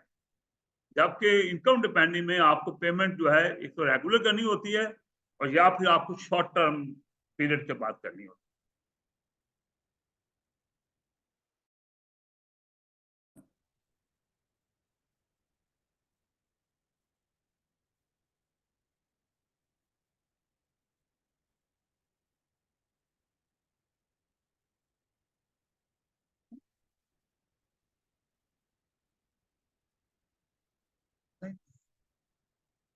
मैंने कल अपनी बेटी को इन्वेस्ट कराया वहाँ, परसों मैं बात की थी तीसरी क्लास में, कल मैंने इन्वेस्ट करा दिया, 5 साल के लिए बेटी ने इन्वेस्ट करा दिया, क्योंकि अलहमदुलिल्लाह वी आर थिंकिंग हमें 5 साल से पहले शायद उसके फंड, तो अब वो शेयर एंड स्टॉक में इन्वेस्ट हुआ है, तो शेयर एंड स्टॉक 5 साल में देखेंगे तो पैसे आ जाएंगे, हमें रेगुलर इनकम नहीं चाहिए उससे।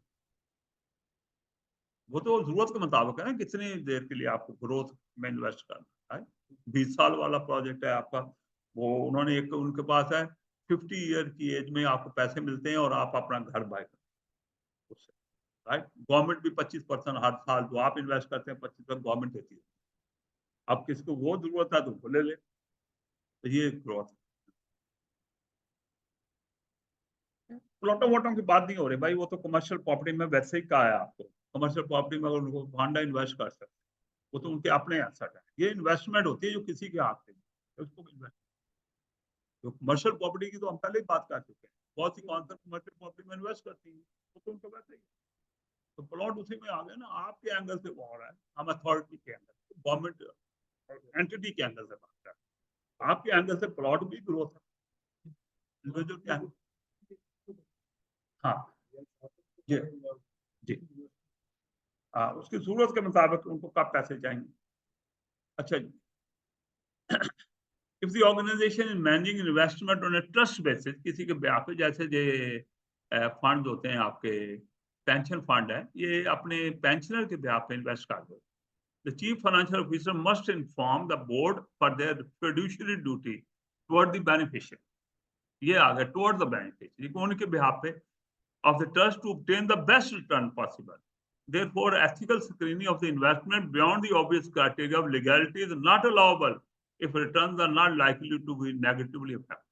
आपको बताया था अगर रिटर्न नेगेटिवली इफेक्ट हो तो बहुत क्राइटेरिया में सोचने की जरूरत नहीं होती, थोड़ा बहुत जरूर सोचें, लेकिन प्रिडोमिनेंट इफेक्ट आपके रिटर्न पे नहीं आना चाहिए.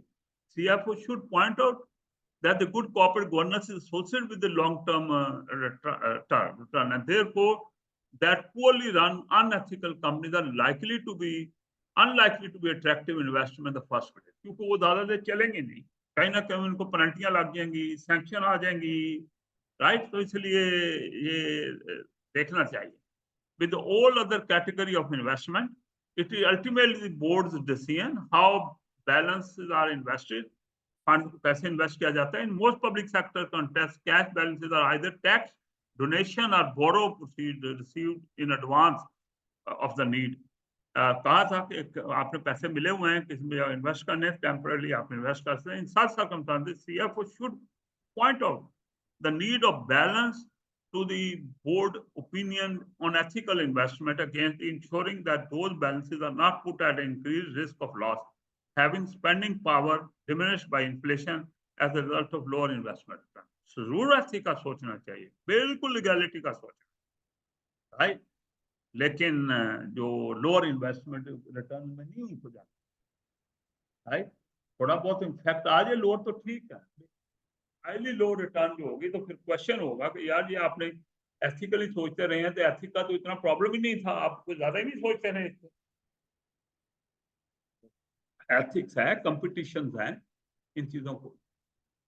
अब नेक्स्ट हमारी जो पॉइंट इसमें है वो है impact of study management strategic public financial management जो है, इसकी बात करेंगे. इसमें है strategic financial management required the advice that encompasses all aspects of the financial management and control. तो इसमें है कि जो strategic service direction जो है ना is required, and financial management will be crucial to the organization success. जिसकी financial management strong नहीं होगी, वो organization जो है वो survival का, उसको failure का issue रहेगा. The need to borrow to finance the capital expenditure plan is not new. But arguably, the present day context means that the decision will be far more sensitive to resources available and ensuring the performance. ये borrow capital investment के लिए, capital project के लिए invest करना वो कह रहा है कि नई चीज नहीं है, लेकिन ये देखना होगा कि जो आपके decision आपका capital investment जो है वो resources उसके लिए available है कि नहीं आपके पास.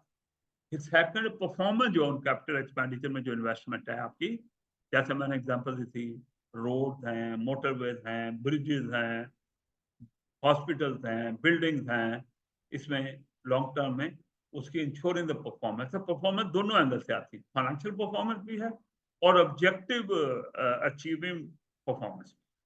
The annual cost of boring this जो समेशन ऑफ MRP है. What is MRP? ठीक है, ये अभी आ जाएगा आपके पास, देखिएगा. तो उसमें एंड इंटरेस्ट पेबल क्या अभी बात की थी, प्रिंसिपल एंड इंटरेस्ट ये आप पे कर. तो MRP प्रिंसिपल की बात करेगा आगे जाके, ठीक है.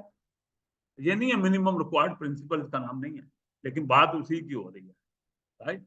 इधर रेवेन्यू चार्ज, ये आपका जब आप पे करते हैं तो रेवेन्यू चार्ज होता है. ये जितने लोन आते हैं ना, पैसे लग जाते हैं, फिर आप इंस्टॉलमेंट पे कर रहे होते हैं, तो आपकी गवर्नमेंट अकाउंटिंग में क्या हो रहा है, फुल अमाउंट जो है वो एक्सपेंस बुक हो रही है. फुल अमाउंट जो आप पे करते हैं, वापस देते हैं, वो फुल चार्ज, क्योंकि आपने लोन शोन वो चीजें तो बुक नहीं की होती.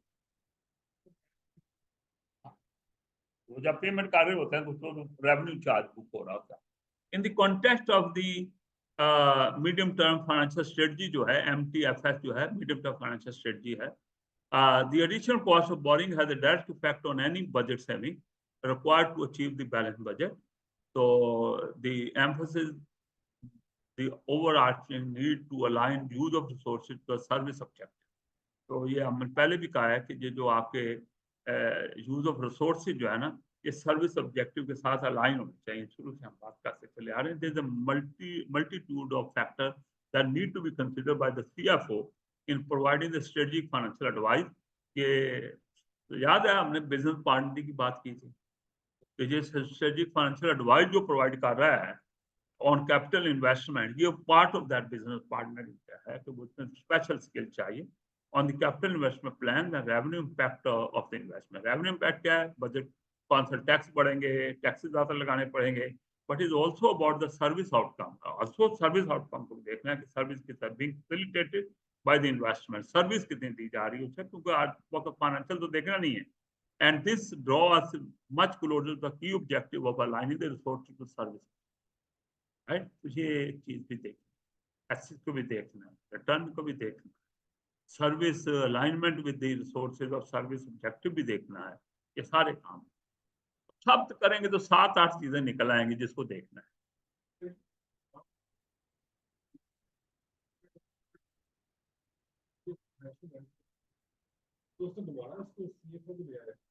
ये इस वजह से लाया है, हाँ जी, ये जो आप ट्रेडिंग मैनेजमेंट के रिस्पेक्ट से, ठीक है ना, ट्रेडिंग मैनेजमेंट की डेफिनेशन हमने शुरू में की थी, आप बिल्कुल शुरू में आई।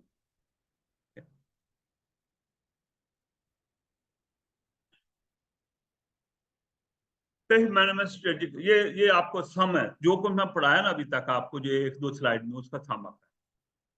Strategic financial management encompasses all aspects of financial management and control. Need to borrow for capital investment crucial to strategic service direction. ये ना सर्विस डिलीवर करने के लिए बहुत जरूरी होता है कि आपको कैपिटल इन्वेस्टमेंट करनी पड़ती है, उसके लिए बोरो भी करना पड़ता है। Current economic climate emphasizes the need to align the investment and performance. जो इन्वेस्टमेंट किया उससे परफॉर्मेंस मैंने कहा था फाइनेंशियल भी हो सकती है, non financial. Cost of borrowing is equal to revenue charge. आपको कहा जो कॉस्ट ऑफ बोरिंग होती है वो रेवेन्यू चार्ज होता है।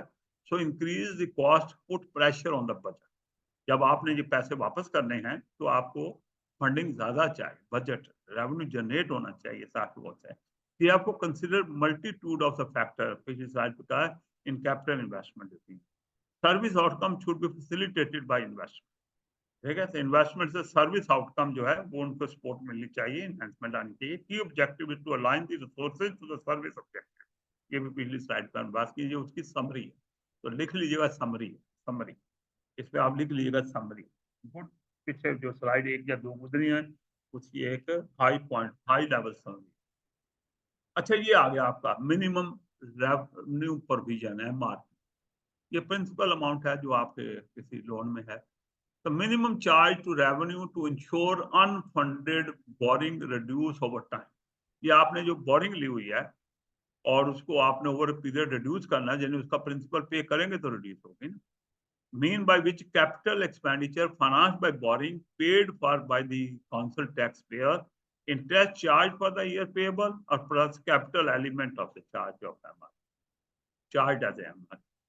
So MRP is basically principal amount of the liability which is being paid, which is being repaid. Principal element. Okay. Okay. So we are concluding this कि हमने ये सारी चीजें इसके अंदर की हैं, ये जो भी हैं, क्या कौन सा होगा, हमने इसको स्लाइड बना दिया, कहीं 2-3 लाइनों में कहीं लिखा होगा। हाँ, वो कहीं लाइनों में लिखा होगा या हमने वादे कर दिया यहाँ।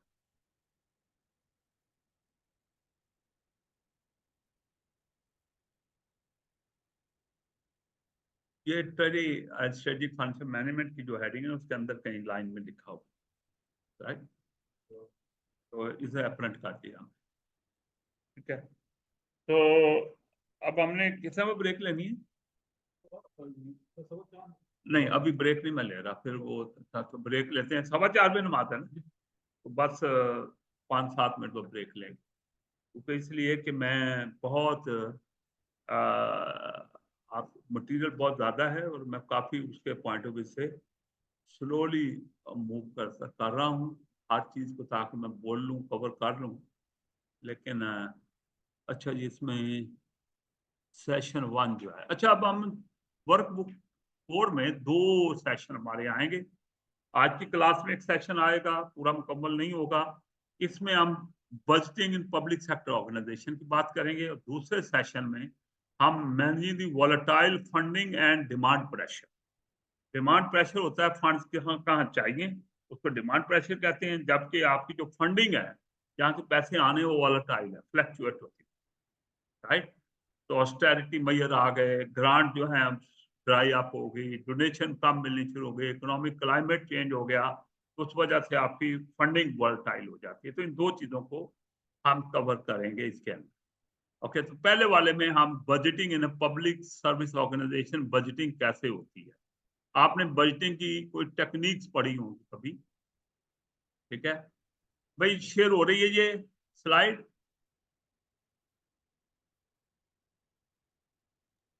Yes sir. जी सर, हो रही है।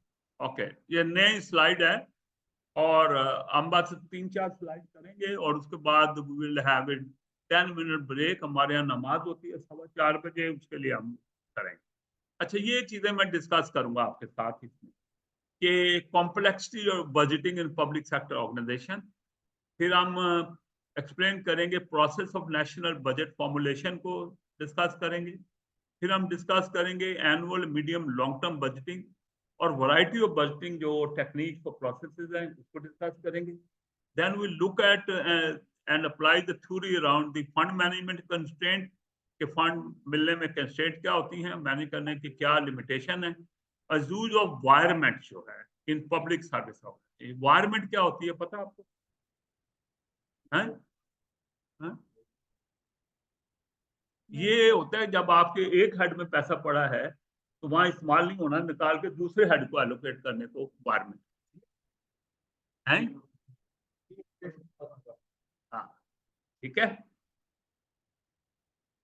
सारा मामला ही है।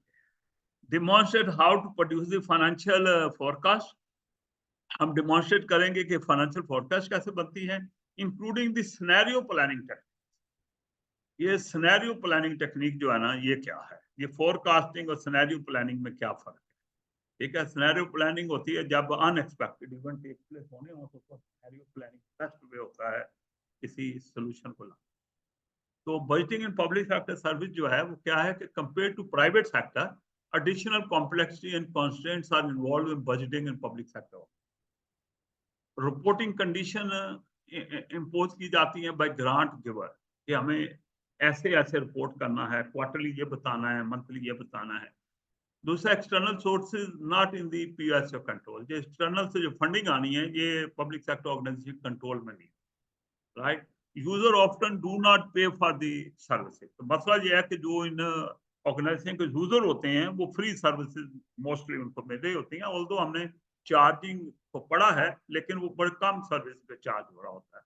Limited scope to increase income. ये जो पब्लिक सेक्टर ऑर्गेनाइजेशन को इनकम इंक्रीज करने के, वो तो नई लाइन ऑफ बिजनेस ले आते हैं प्राइवेट सेक्टर वाले, नए एरियाज में चले जाते हैं जहाँ मसले हैं।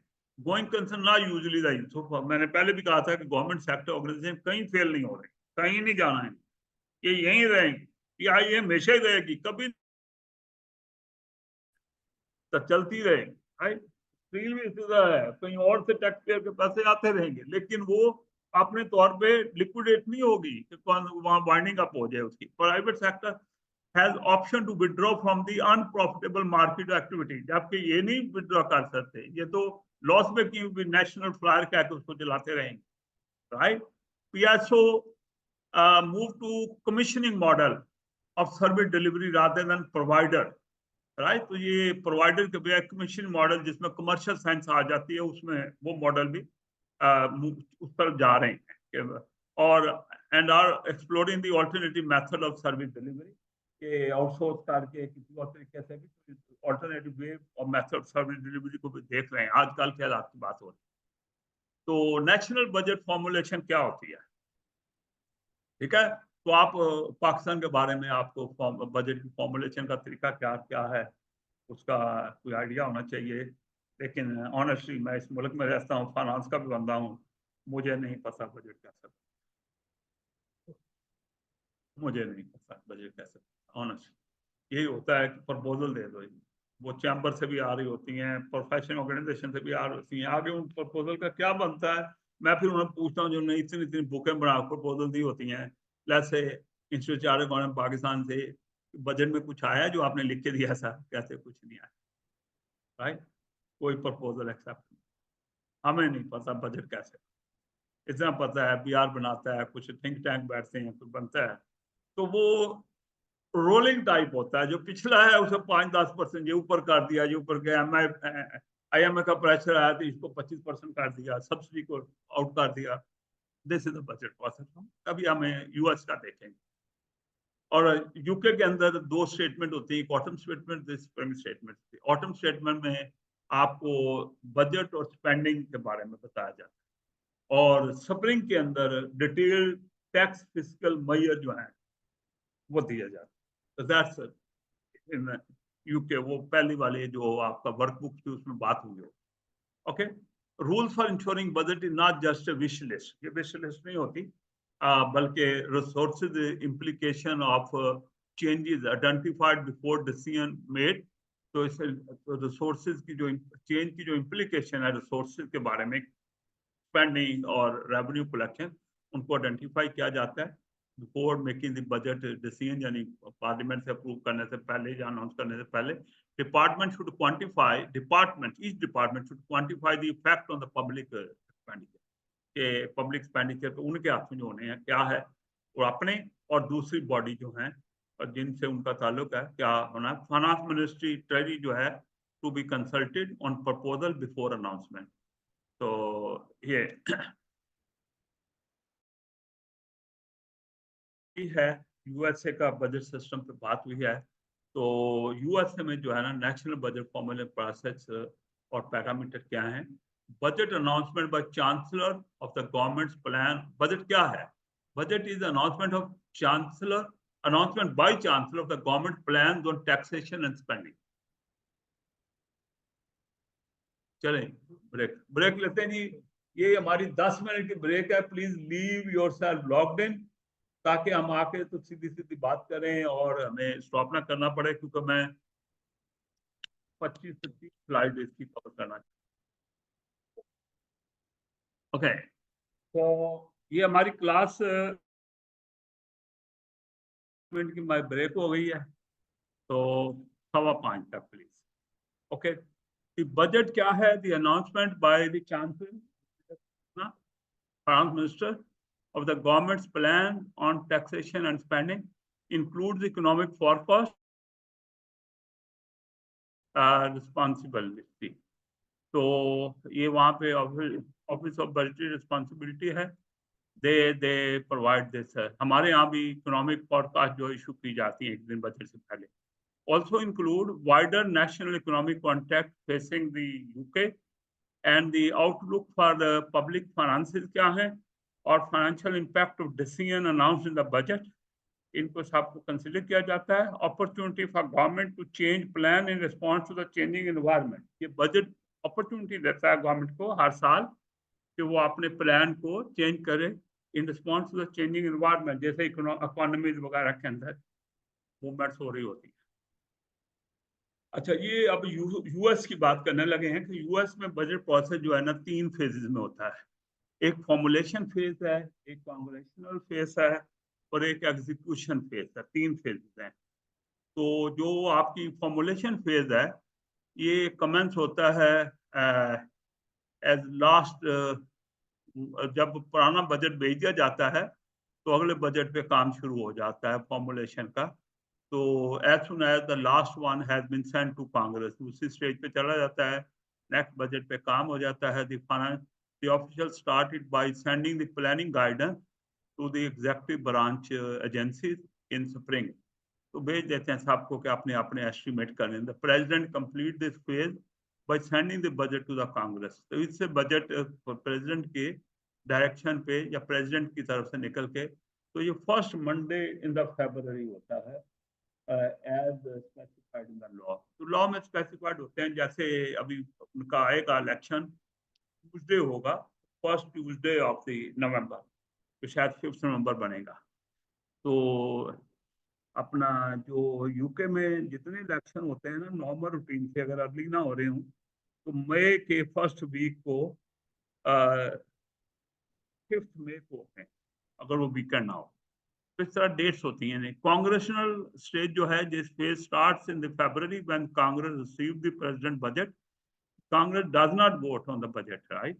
And it does not enact the budget on its own. As such, it's considered the present budget proposal passes, वो law pass करते हैं, passes on overall revenue spending plan called the budget resolution and enactment करते हैं the regular appreciation होनी है, जो उसके act बनते हैं, law बनते हैं, that control the spending and receipts। ये congressional stage होती है।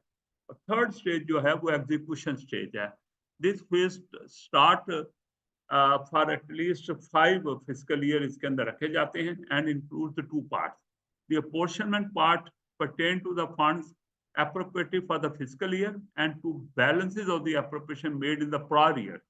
जो पिछले 4 सालों में पैसे बचे पड़े हैं वो भी है, that remains available for obligation. The amount of the fund that an agency may use by time period, program, project and activity are apportioned to the executive branch agency. Throughout the year, agency hire people, enter contract, grant agreement for the execution of expenditure and so on to carry out their program project activity. These actions use up the available fund by obligating the federal government to make outlay immediately or in near future. तो हमारे यहाँ तो 1 साल का budget use नहीं होता तो वो खत्म हो जाता है, यहाँ पे वो कंटिन्यू करते हैं, जो अनस्पेंट होते हैं वो अगले पीरियड के साथ अवेलेबल रहते हैं। Reporting and outlay part last until the funds are cancelled. 1 year or multiple year funds are cancelled at the end of the 5th year. 5वां साल लास्ट होता है जिसके बाद फिर कैंसिल करने पड़ते हैं, और until funds are totally disbursed, यानी यूज हो गए। No year funds for no year funds, कोई बचे नहीं है। So these are the 3 stages in the US budget.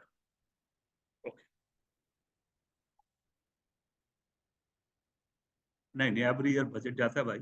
जो पिछले बजटों के पैसे 4 साल तक बचे रहते हैं वो अवेलेबल होते हैं, अगर आपको जरूरत पड़े तो ले सकते। 5वें साल के बाद फिर उनको आपको कैंसिल करना, राइट? बजट हर साल का होता है, 5 साल।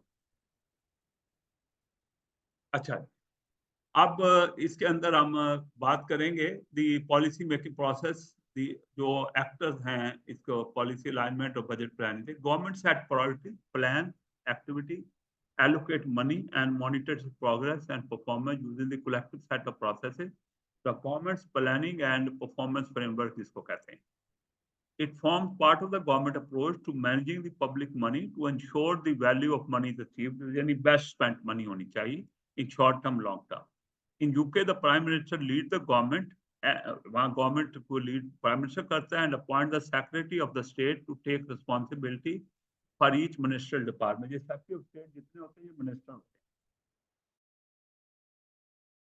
हैं। Have a accounting officer, ये requirement है, who is usually the most senior civil servant in the organization. Every secretary of the state जो minister है and the accounting officer is directly accountable to Parliament and responsible for putting the government policy into practice. They do this by planning and overseeing the performance and spending of their department organization. जो spending है उसका responsible होते हैं in conjunction with many of the processes that make up the government planning and performance framework.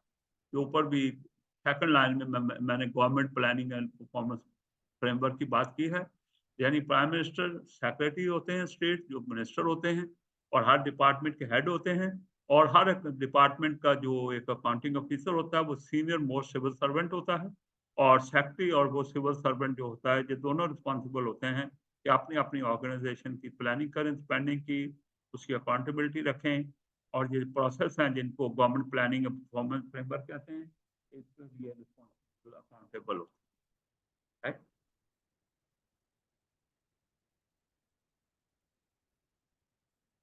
ये series of processes हैं to set the priority, plan, allocate fund and monitor the progress। यही 4 चीजें budget में आती हैं: setting the priority, planning, allocating fund and monitoring the progress of the spending of. So outcome delivery plan है, how each department will use the fund.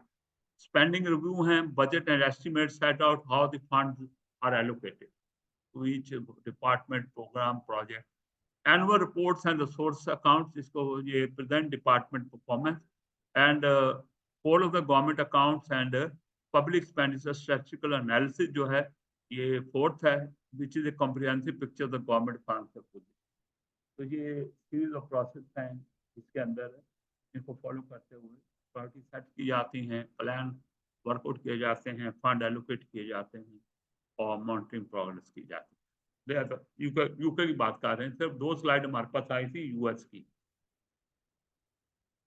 अच्छा, policy making process के अंदर जो है ना, इसमें बजटिंग सिस्टम इन प्लेस, एक DEL है डिपार्टमेंट एक्सपेंडिचर लिमिट जो है वो लगाई जाती है, which strict limit which can not be exceeded by any department. और दूसरा है annual manage expenditure AME, budget for the demand led services जो होते हैं which can be reviewed such as spending on benefit and pension. ये benefit का word मैं बता दूं तो बेशुमार बेनिफिट जाते हैं, उनको यूनिवर्सल क्रेडिट आजकल कहते हैं, जैसे चाइल्ड बेनिफिट है, लो इनकम बेनिफिट है, हाउसिंग बेनिफिट है, राइट। तो ये बेनिफिट्स होते हैं, गवर्नमेंट लो इनकम लोगों को देती है। राइट, एक पेंशन है, पेंशन स्टेट पेंशन होती है एट द एज ऑफ 67, आजकल जो भी होता है उसको पेंशन मिलती है। पेंशन डिपेंड करती है उसने अपनी लाइफ में नेशनल इंश्योरेंस की कंट्रीब्यूशन कितनी की हुई है, उस पर डिपेंड करती है। और 10 साल कम से कम किसी ने नेशनल इंश्योरेंस की कंट्रीब्यूशन की हो, कम हो ज़्यादा हो, वो इंटाइटल्ड होता है पेंशन लेने का। लेकिन पेंशन की अमाउंट डिपेंड करेगी उसकी कंट्रीब्यूशन कितने, कुछ स्टेट मिनिमम पेंशन होती है, बाकी कंट्रीब्यूशन बेस्ड होती है, जिसका उसकी वर्कआउट हो जाती है।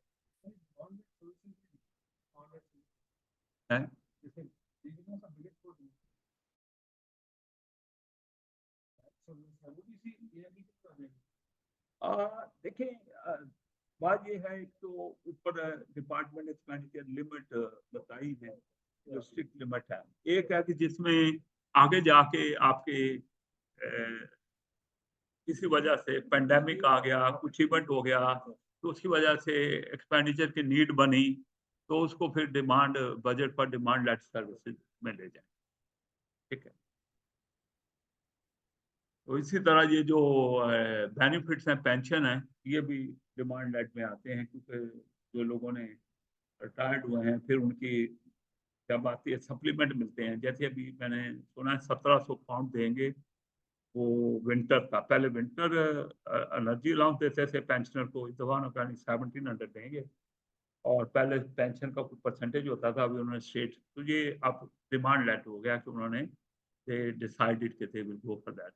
Purpose of this system is control of the public spending, encourage department to spend efficiently and effectively, or be flexible, यानी processes can cover multiple years and can change the short term or can change the short term।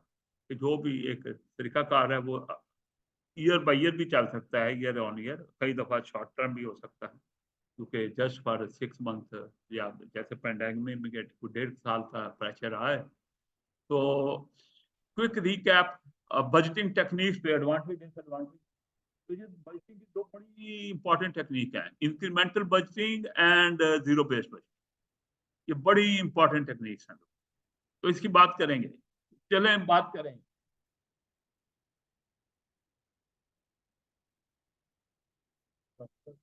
Incremental budgeting ji, previous budget को सामने रखा जाता है, circumstances की change का effect डाल के नया बजट बनाया। दूसरा जीरो बेस्ड बजटिंग। तो जीरो बेस्ड बजटिंग क्या है, वो फ्रॉम द स्क्रैच देखा जाता है किसी चीज का होना चाहिए या नहीं। तो ये आगे बात कर रहे हैं। तो ये जो quick recap of advantages on incremental zero based budgeting is incremental is building on the budget for the next year. The items and the value in the current budget are then adjusted for the changes expected in the next periods, such as change in the volume of the activity, change in the activity undertaken, the way it is undertaken, and the changes to pay, यानी price changes जो हैं, इनको सामने रख के नया budget बना दिया जाता है। पाकिस्तान का नेशनल बजट इंक्रीमेंटल बजट ही होता है। ओके, चेंज ऑफ सर्कमस्टांस क्या है, IMF का इसमें ज्यादा करें, इसमें सब्सिडी कंट्रोल करते हैं, बाकी वही बजट बेस वही रहती है। Zero based budgeting develop in response to the criticism that incremental budgeting spending which could not now be justified was simply continued year on year. एक दफा बजट मिल गया तो उसी को करोड़ मिलता रहे। Zero based budgeting is utilized on the assumption that the organization is starting out afresh at the start of the period and spending must be justified as helping to achieve organization objective. In this way, costs that can have been incurred for many years are reviewed periodically every year to ensure that they are truly necessary and accurate. Zero based budgeting में आप first start करते हैं, 3 question आपके होते हैं कि really do we need this expense? Okay, how much we need it and how the activity should be done. Maybe outsource कर दें, अपना स्टाफ खत्म कर दें, तो ये 3 क्वेश्चन बेसिकली होते हैं। लिमिटेशन जीरो बेस्ड बजटिंग क्या है? 2 रीजन है। एक तो बहुत रिसोर्स हंगरी है ये approach, initially appear to be very resource hungry approach, जो टाइम रिक्वायर करती है, कॉम्प्लेक्सिटी ऐड होती हैं, बड़े टेक्निकल लोग चाहिए उसको बनाने के लिए, तो इसलिए इसको रिसोर्स हंगरी अप्रोच कहा जाता है। It's most effective when the activity of the public service organization wholly or mainly discretionary in nature, उस वक्त इसका है क्या कंपल्सरी एक्सपेंडिचर है, उसमें तो इसको करने की जरूरत नहीं रहती उन एरियाज में, राइट। डिस्क्रिशनरी सर्विसेज, डिस्क्रिशनरी है पर तो ये ज्यादा इफेक्टिव। ओके, ये है कि एनुअल, मल्टी ईयर और मीडियम टर्म बजटिंग जो है objective private and public sector budgeting के जो है ऑब्जेक्टिव है। प्राइवेट सेक्टर में क्या है? मार्केट ड्रिवन रिसोर्सेज होते हैं, resources influenced by the demand, reliance on external sale base होते हैं, जो सेल है ना उसी पे सारा कुछ ड्राइव होता है। नीड फॉर फ्लेक्सिबिलिटी और प्रॉफिट ओरिएंटेड होते हैं, फ्यूअर ऑब्जेक्टिव्स होते हैं, मेजरेबल आउटपुट्स होती हैं, जो भी रिजल्ट निकलता है आप उसको मेजर कर सकते हैं। एज गवर्नमेंट की तरह नहीं है कि बहुत से सोशल बेनिफिट्स होते हैं, वो अनमेजरेबल भी होती हैं चीजें। फ्यूअर डिसीजन मेकर्स होते हैं उसके अंदर, छोटा सा बोर्ड, छोटे, जबकि पब्लिक सर्विस में रिसोर्स कंटेंट होते हैं, मार्केट ड्रिवन रिसोर्सेज नहीं होते हैं। मार्केट ड्रिवन है कि ज्यादा जरूरत है, ज्यादा प्रॉफिटेबिलिटी है, आपको ज्यादा फंड मिल जाएंगे। यहाँ लिमिटेड रिसोर्सेज होते हैं, resources controlled by the government हैं, एक्टिविटी डिटरमिन्ड पॉलिटिकली होती है, राइट, और फिक्स बजट्स होते हैं, ज्यादातर फ्लेक्सिबिलिटी नहीं होती, सर्विस ओरिएंटेड अप्रोच होती है, प्रॉफिट नहीं होती, मल्टीपल कंफ्लिक्टिंग ऑब्जेक्टिव होते हैं और सब्जेक्टिव होती हैं बहुत से आउटपुट जो हैं, क्वालिटेटिव आउटपुट्स होते हैं और मल्टीपल वेरिड डिसीजन मेकर इसमें होते हैं। छोटा ग्रुप डिसीजन मेकिंग नहीं कर रहा, ठीक है। और एनुअल बजट जो है मोस्ट यूजफुल फॉर एनुअल जो बजटिंग है, बात कर रहे हैं annual, multi year, medium term budget की। मीडियम टर्म 2-3 साल के लिए होते हैं, लॉन्ग टर्म जो है 5-10 साल के लिए होते हैं। Annual budget most useful for monitoring and reporting on spending, income generation and profitability. Area of growth or weakness जो है identifies होते हैं, focusing on resources होते हैं, month to month and year on year analysis किए जाते हैं इसमें, performance related pay और reward scheme इसमें दी जाती हैं ताकि annual budget अचीव हो सके। पब्लिक सेक्टर है, प्राइवेट सेक्टर है, लेकिन प्राइवेट सेक्टर में ज्यादा होता है ये काम, परफॉर्मेंस रिलेटेड पे और रिवॉर्ड स्कीम जो है। आपके यहाँ भी होता होगा, जल्दी ऑडिट कर रहा है, ज्यादा पैरा बना लाए।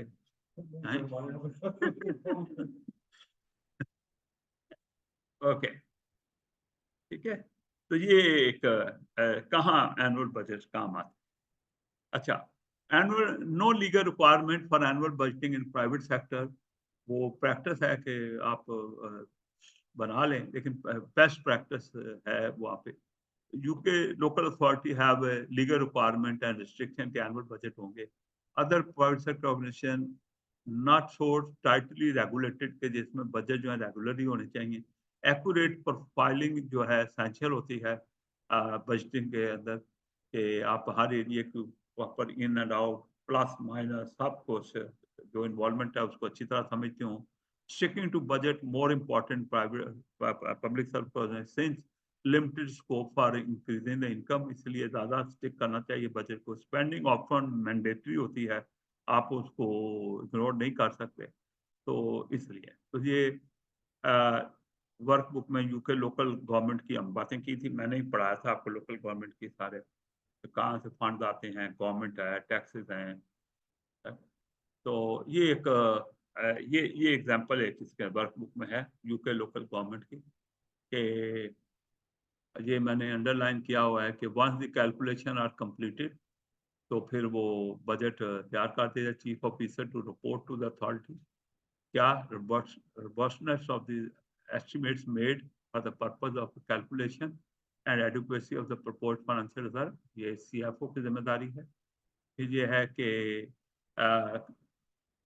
इससे council has the statutory duty to have a regard to CFO reports when making decision about the section 32। section 32 यही है जो ऊपर मैंने कहा है कि उन्हें कैलकुलेशन कंप्लीट करनी होती है, और insufficient to meet budget, budget requirement is insufficient to meet budget, or there are obvious practical as well as legal consequences for the council अगर वो insufficient funds हो, budget meet ना हो सकते हैं, तो council to monitor during the financial year its expenditure and income against the budget calculation, or if monitoring established that the budgetary situation has deteriorated, तो necessary to deal with the situation, कैसे उसको manage करना है, balancing कैसे करनी है, reduce spending in the rest of the year जो है, और increase the income, तो उन्हें या तो अपनी स्पेंडिंग ऑस्टेरिटी मेजर लाने होते हैं या उन्हें अपनी इनकम इंक्रीज करनी होती है, तो finance the shortfall from the reserve.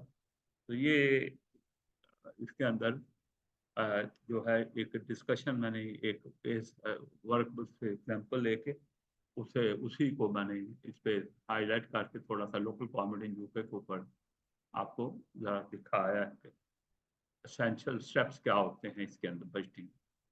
ठीक है, तो as stated already local authority must set annual budget, हमने कहा था कि उनमें एनुअल होता है, have its approved by its relevant governing bodies, approval होनी चाहिए by given date which varies by type, for example by 11th March each year for unitary council जो होती हैं, हमने बताया था कि यूनिटरी काउंसिल होती है, 2 tier काउंसिल होती है, हमने बात की थी। Set it as a balance budget होना चाहिए, यानी affordable spending over an agreed time period होनी चाहिए, ऑन सर्विस डिलीवरी फोकस होना चाहिए, through grant use of reserve जो पिछला पैसा बचे एंड अदर इनकम जैसे टैक्सेस वगैरह और चार्जिंग वगैरह करते हैं सर्विसेज की। Maintain minimum reserve balance requirement है to cope with the unexpected event, तो as per calculation advice of CFO जो मिनिमम रिजर्व होते हैं, ये कोई ऐसा नहीं कि 6 महीने अपने डिसाइड करने तो उनको कितने फंड सेव करके रखने, वो स्पेंड नहीं होने चाहिए। उतना फंड बचे होते, अनयूटिलाइज फंड उधर होते हैं, उतना कैश पड़ा है, बैलेंस शीट नहीं बनाते ना, वरना कैश बचा हुआ कहाँ से करना। बैलेंस शीट के 2 साइड होती हैं, एक एसेट साइड, दूसरी उसकी fund side, liability side, asset. तो गवर्नमेंट में तो शेयर कैपिटल वगैरह नहीं होता, तो वो फंड होते हैं, फंड की कई टाइप में बात करेंगे, रिजर्व फंड राइट, और उसको कहते हैं general fund, restricted fund, unrestricted fund, बात आ जाएगी किसी जगह मेरा ख्याल। अच्छा, requires CFO to report to members if is are likely to be unlawful expenditure, unbalanced budget, the budget that cannot balance without depleting the reserve। तो ये बड़ी अलार्मिंग सिचुएशन होती है, CFO को जो उस अपने काउंसिल के मेंबर्स होते हैं उनको ये रिपोर्ट करना होता है। Full council must meet within 21 days to consider this notice, ये जो CFO ने अलर्ट करा किया है, इसको 21 में काउंसिल को करना होता है। काउंसिल मीन जो उसकी काउंसिल की इलेक्टेड बॉडी होती है। Authority prohibited from entering into new agreement involving spending, तो इसके बाद ऐसी सिचुएशन आ जाए तो फिर नई स्पेंडिंग नहीं की जा सकती। सिमिलर अरेंजमेंट इन स्कॉटलैंड और नॉर्दर्न आयरलैंड में भी। और timing issue for public sector organisation budget setting है, UK local authority must set annual budget, annual balance budget बात हो रही है, जो रेवेन्यू जो जनरेट हो उससे पूरा हो, या without depleting the reserve level जो है वो आप पूरा कर सकते हैं। रिजर्व से यूज कर लें लेकिन उसकी बॉटम लाइन को इससे नीचे ना जाए। Okay, heavily reliant on funding from the central government होते हैं जो budget, draft settlement sent out in mid December. पैसे जो चाहिए ना उसके लिए डिमांड भेज दी जाती है मिड दिसंबर, फाइनल फिगर मिड फरवरी तक आ जानी चाहिए। कितना कितना फंड्स कहाँ कहाँ से आ रहे। Application of incremental zero base budgeting in UK, PSO क्या है? Local government still predominantly incremental budgeting पे है।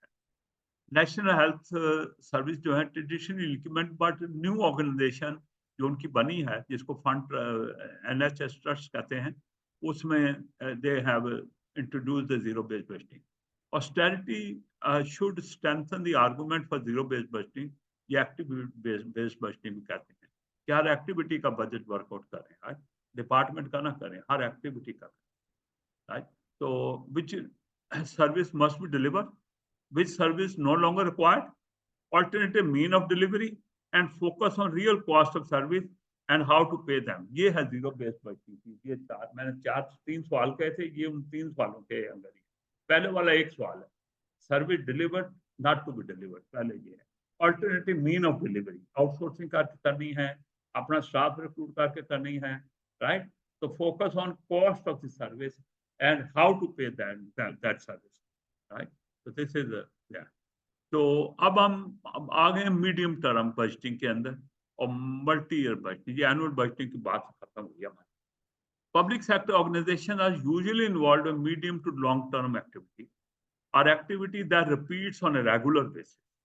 The nature of their activity mean that they are unlikely to cease to exist, होती रहेंगी, and usually operates on the basis that they are on going concern, right? जो मैंने कहा था कि उनकी एग्जिस्टेंस कंटिन्यू करेगी डिपार्टमेंट की, पब्लिक सेक्टर ऑर्गेनाइजेशन की। It makes sense therefore to have a longer term view on budgeting to ensure that future service needs are likely to be affordable given some known cost and making assumption about other cost and income stream। इसलिए reserve के ऊपर भी focus होता है। जब long term सोच रहे होते हैं तो reserve level should not come go down, अगर वो एक दफा डाउन चला गया तो अगले साल इफेक्ट हो। तो this is because the services are normally continuing nature की होती हैं और मीडियम टर्म लॉन्ग टर्म की होती हैं, अनलाइकली टू सीज होती हैं, गोइंग कंसर्न, डिपार्टमेंट ने वहां रहना ही रहना है, तो इसलिए they are required to take a longer view of the budget. और इसलिए necessary for many PSO engage in the long term activity. ये पिछले से कुछ थोड़ा सा के एंगल से ही है, एक आधा पॉइंट ऐड हो जाएगा। Ensure future service will be affordable, include non cost assumption necessary about future cost and income stream, वरना आप बजट नहीं बना सकते अगर assumption नहीं करेंगे। Multi year budget necessary when grant release over A grant period, तो 5 साल के लिए ग्रांट मिलनी है आपको, इसलिए फिर आपको 5 ईयर का, जैसे हमारा होता है 5 ईयर प्लान कहते हैं, वो फिर 5 ईयर का budget. Look at 3 to 5 year plan but may be longer. ये जो मल्टी ईयर बजट होते हैं वो 3 से 5 साल के बटे, क्योंकि जो रेवेन्यू आपको श्योर किए जा रहे होते हैं वो लॉन्गर पीरियड पे श्योर किए जा रहे होते हैं, तो लिहाजा उसको ऊपर स्प्रेड होने होते हैं, तो आपको पूरा फिर बजट भी लॉन्ग टर्म रखना होता है।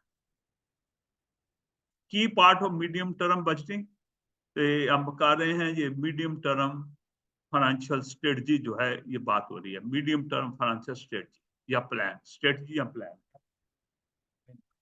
Medium term financial, medium term plan. ये जो है की part of medium term budgeting होते हैं, not fully financial, link with the service plan, risk management and asset management. ये नॉन फाइनेंशियल भी हो सकते हैं, ये सिर्फ फाइनेंशियल नहीं होते, नॉन फाइनेंशियल एरिया भी। आपको पता है कि पब्लिक सेक्टर में बहुत सी जो सर्विसेज हैं उस पर जो बेनिफिट्स हैं वो क्वालिटेटिव होते हैं, राइट? वो सर्विस टर्म में होते हैं रादर देन के प्रॉफिट टर्म में या कैश टर्म में। Acts as a link between the financial and corporate strategy. See example of Kingston in the workbook. Workbook में Kingston की example है, उसकी तरफ कहा जा रहा है कि उसको देखिएगा।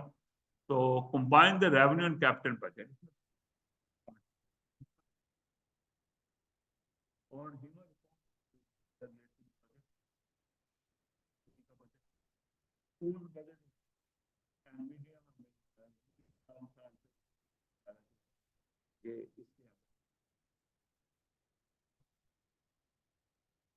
की अजम्पशन जो पीछे बात की है, की अजम्पशन की, उनकी बात हो रही, जो की अजम्पशन हमने कही थी। तो income related grant from central government कितनी आएगी, कब कब आएगी, डोमेस्टिक और बिजनेस प्रॉपर्टी टैक्स, दो तरह के प्रॉपर्टी टैक्स बताए थे। डोमेस्टिक को हम कौंसिल टैक्स कहते हैं और बिजनेस को बिजनेस रेट्स कहते हैं। तो फी एंड सर्विसेज आपको बताया था कि सर्विस चार्जिंग होती है, तो किसी वक्त इन्वेस्टमेंट इनकम भी आ सकती है। तो आपको बताया था कुछ अथॉरिटी जरूरी नहीं इन्वेस्टमेंट इनकम, जिन्होंने इन्वेस्ट किया है उन्हीं को आएगी ना, ठीक है। तो एक्सपेंडिचर जो है पे अवार्ड है, मैं क्या होगा, सैलरीज होंगी जिसको पे अवार्ड कह रहे हैं। नॉन पे इन्फ्लेशन वगैरह जो है विद इन्फ्लेशन, नॉन पे expensive without inflation, future commitment and liability जो सेटल करने हैं, जैसे हमने एमआर पी वगैरह कहा था, जो प्रिंसिपल अमाउंट लायबिलिटी की वापस करनी, ये सारे को एक पे रिलेटेड एक्सपेंस होते हैं, नॉन पे। स्टेशनरी लेते हैं अगर आप, आईटी की सर्विसेज लेते हैं, उसको नॉन पे है ना, पे नहीं है ना वो, विद इन्फ्लेशन कह लें, इंक्लूडिंग इन्फ्लेशन कह लें। ओके, तो इसका मीडियम टर्म फाइनेंशियल स्ट्रेटजी के बेनिफिट और प्रॉब्लम क्या है। एक में कहा गया है कि clear framework to support the decision on tracking of year on year changes और increase predictability, force clarity on short term medium term spending criteria. जो तीन बेनिफिट बताए हैं मीडियम एंड शॉर्ट टर्म को कंसिडर किया जाए। प्रॉब्लम क्या है, future figure might be consider as a entitlement to budget. तो लोग समझेंगे फ्यूचर जो फिगरें आ गई हैं वो उतने उनकी डिस्पोजल पे होंगी, ये नेसेसरी नहीं होता, लेकिन वो फ्यूचर की अगर आप दे दें फिगर, 3-4 साल का हमने कहा था बजट बनेगा, तो वो फिर ये मसला हो जाएगा कि लोग उसको उतना अपना हक समझेंगे कि इतने तो मिलने हैं अगले साल। असम्पशन में नॉट बी एक्यूरेट, क्योंकि लंबे पीरियड की असम्पशन एक्यूरेट नहीं होती, वो बड़ी ही नॉन रिलायबल बात दफा होती हैं, नॉन ट्रू होती हैं, may lead to rigid thinking about future plan, ठीक है। मैं भी लोग कहें कि बस उसको फॉलो करना है, इतना तो हमने बताया था कि क्यों नहीं इतना होगा, हमने तो सारा सोच ही उस पर रखी हुई है, डिपार्टमेंटल व्यूज ऐसे आ सकते हैं। तो project activity with defined outcome and time scale कहते हैं प्रोजेक्ट को। प्रोजेक्ट क्या है, प्रोजेक्ट बजटिंग भी होती है, राइट, या एक्टिविटी बजटिंग इसको कहते हैं। प्रोजेक्ट बेस्ड बजट का नहीं, प्रोजेक्ट को डिलीवर करने का क्या बजट होता है। Link of individual project income spending with medium term financial strategy need to be clear. Project का ये है कि आपको component base detail drill down हो जाती है। Useful to have specific budget for specific project, अच्छी बात है। तो प्रोजेक्ट आप मेक श्योर करेंगे कि अफोर्डेबल हैं, सस्टेनेबल हैं। Time frame for monitoring and reporting many cross over annual budget में भी प्रोजेक्ट 3-4 साल का है, तो आपका ये प्रोजेक्ट का बजट जो है 3 साल के ऊपर स्ट्रेच कर रहा हो, ओवरलैपिंग दे रहा हो। Short and high risk project में have more frequent update reporting की रिक्वायरमेंट हो। शॉर्ट के लिए कम है, हाई रिस्क जो है उसके लिए ज़्यादा लंबे पीरियड की आपको रिपोर्टिंग लाइन की जरूरत है। बस प्रोजेक्ट बजट के बाद भी बिल्कुल क्लोज डाउन है, नहीं अभी तो टाइम है। अच्छा, प्रोजेक्ट में should be, we should establish by और शुड एस्टैब्लिश बाय या should be established by identifying known cost of the project. पहले तो आपको प्रोजेक्ट की नॉन कॉस्ट क्या हो, estimating possible additional cost of the project, inflation की वजह से या किसी पीरियड में एक्टिविटी इनहेंस करनी पड़ेगी। Identify and estimating the possible cost not included in this specification, तो ऐसी कॉस्ट मिस तो नहीं हो रही जो आगे जाके फेस करनी पड़े, उसके बारे में एस्टिमेट करना, सोचना। Identify the risk of each element of budget, इसमें क्या चेंज आ सकती है, कितनी इन्फ्लेशन आ सकती है, कितना इम्पैक्ट उसका इंटरनेशनल नेशनल फैक्टर की वजह से हो सकता है। Record the condition placed on spending of the money, जो कंडीशन है स्पेंडिंग के ऊपर, जैसे ऑस्टेरिटी मेजर होते हैं या ग्रांट नहीं मिलेगी या ग्रांट के ऊपर कुछ कंडीशन लगा दी जाती हैं कि ग्रांट आपने यूज करनी है provided you meet the condition, उन सबको यू हैव कंसिडर, क्योंकि वो मीट नहीं होंगे तो आपकी इवन ग्रांट मिलेगी नहीं, बल्कि जो मिली हुई है वो call back. Record the budget in a format accessible to participant, यानी अंडरस्टैंडेबल टू पार्टिसिपेंट है। ये फॉर्मेट ऐसा ना कि जो उसके पार्टिसिपेंट्स हैं, यूजर्स हैं, वो दे कैन अंडरस्टैंड दैट। तो ये प्रोजेक्ट बजट के pros and cons, like identifying the cost at the outset and secure the funding. ये फायदा होता है कि आप पहले ही कॉस्ट आइडेंटिफाई किए हैं, उसके लिए फिर आप फंडिंग ढूंढते हैं। Monitoring eight interval suitable for project, तो आप मॉनिटर करते हैं प्रोजेक्ट के मुताबिक। प्रोजेक्ट लंबा है तो हो सकता है क्वार्टरली, 6 मंथली, छोटा है तो हो सकता है once only. Easy to monitor and demonstrate compliance with the funding condition. ये प्रोजेक्ट में ये फायदा है कि आप साथ साथ देखते रहते हैं कि ग्रांट की जो मिलने की कंडीशन लगाई गई थी वो मीट हो रही है कि नहीं हो रही। Easier to identify individual project over and under performing, कौन से ओवर परफॉर्म कर रहे हैं, बेटर रिजल्ट दे रहे हैं, कौन से अंडर परफॉर्म कर रहे हैं। आप जहाँ प्रॉब्लम है वो आपको हाईलाइट हो जाएगा। ओवरऑल बजट में हाईलाइट नहीं होता। प्रोजेक्ट में जो बैड परफॉर्म कर रहे हैं वो आपको हाईलाइट में need more focus, more attention from you. The prawns and progress and spending not reported in the same routine as business as usual. Business as usual क्या है कि आप annually रिपोर्टिंग कर रहे होते हैं periodically, लेकिन प्रोजेक्ट में तो फिर डिपेंड करता है नेचर ऑफ प्रोजेक्ट क्या है। टेम्पटेशन टू यूज इट और लूज इट, तो वो जो आप होता है ना कि डेट आ गई है तो इस वक्त तक इसको इस्तेमाल कर लो वरना ये मिस हो जाएगा, लैप्स हो जाएगा। तो ये एक टेम्पटेशन होती है, तो लिहाजा यूज करने की कोशिश करने की जाती है। reluctance to report underspend, meaning saving not passed on. तो जो अंडर स्पेंड होते हैं ना, जहाँ आपकी सेविंग होती है वो आप हाईलाइट नहीं करते उन प्रोजेक्ट को, तो वो इस वजह से वो फिर सेविंग जो है वो दूसरे जहाँ जानी चाहिए, वायरमेंट हमने कहा था उसको अप्लाई करना मुश्किल हो जाता है, रीएलोकेशन जो कही था। एडिशनल एडमिनिस्ट्रेटिव जो कॉस्ट आती हैं, क्योंकि रिपोर्ट और टीम मीटिंग बार बार हो रही होती है प्रोजेक्ट के ऊपर, तो उसके कॉस्ट और एडमिनिस्ट्रेशन कॉस्ट ज्यादा आती है।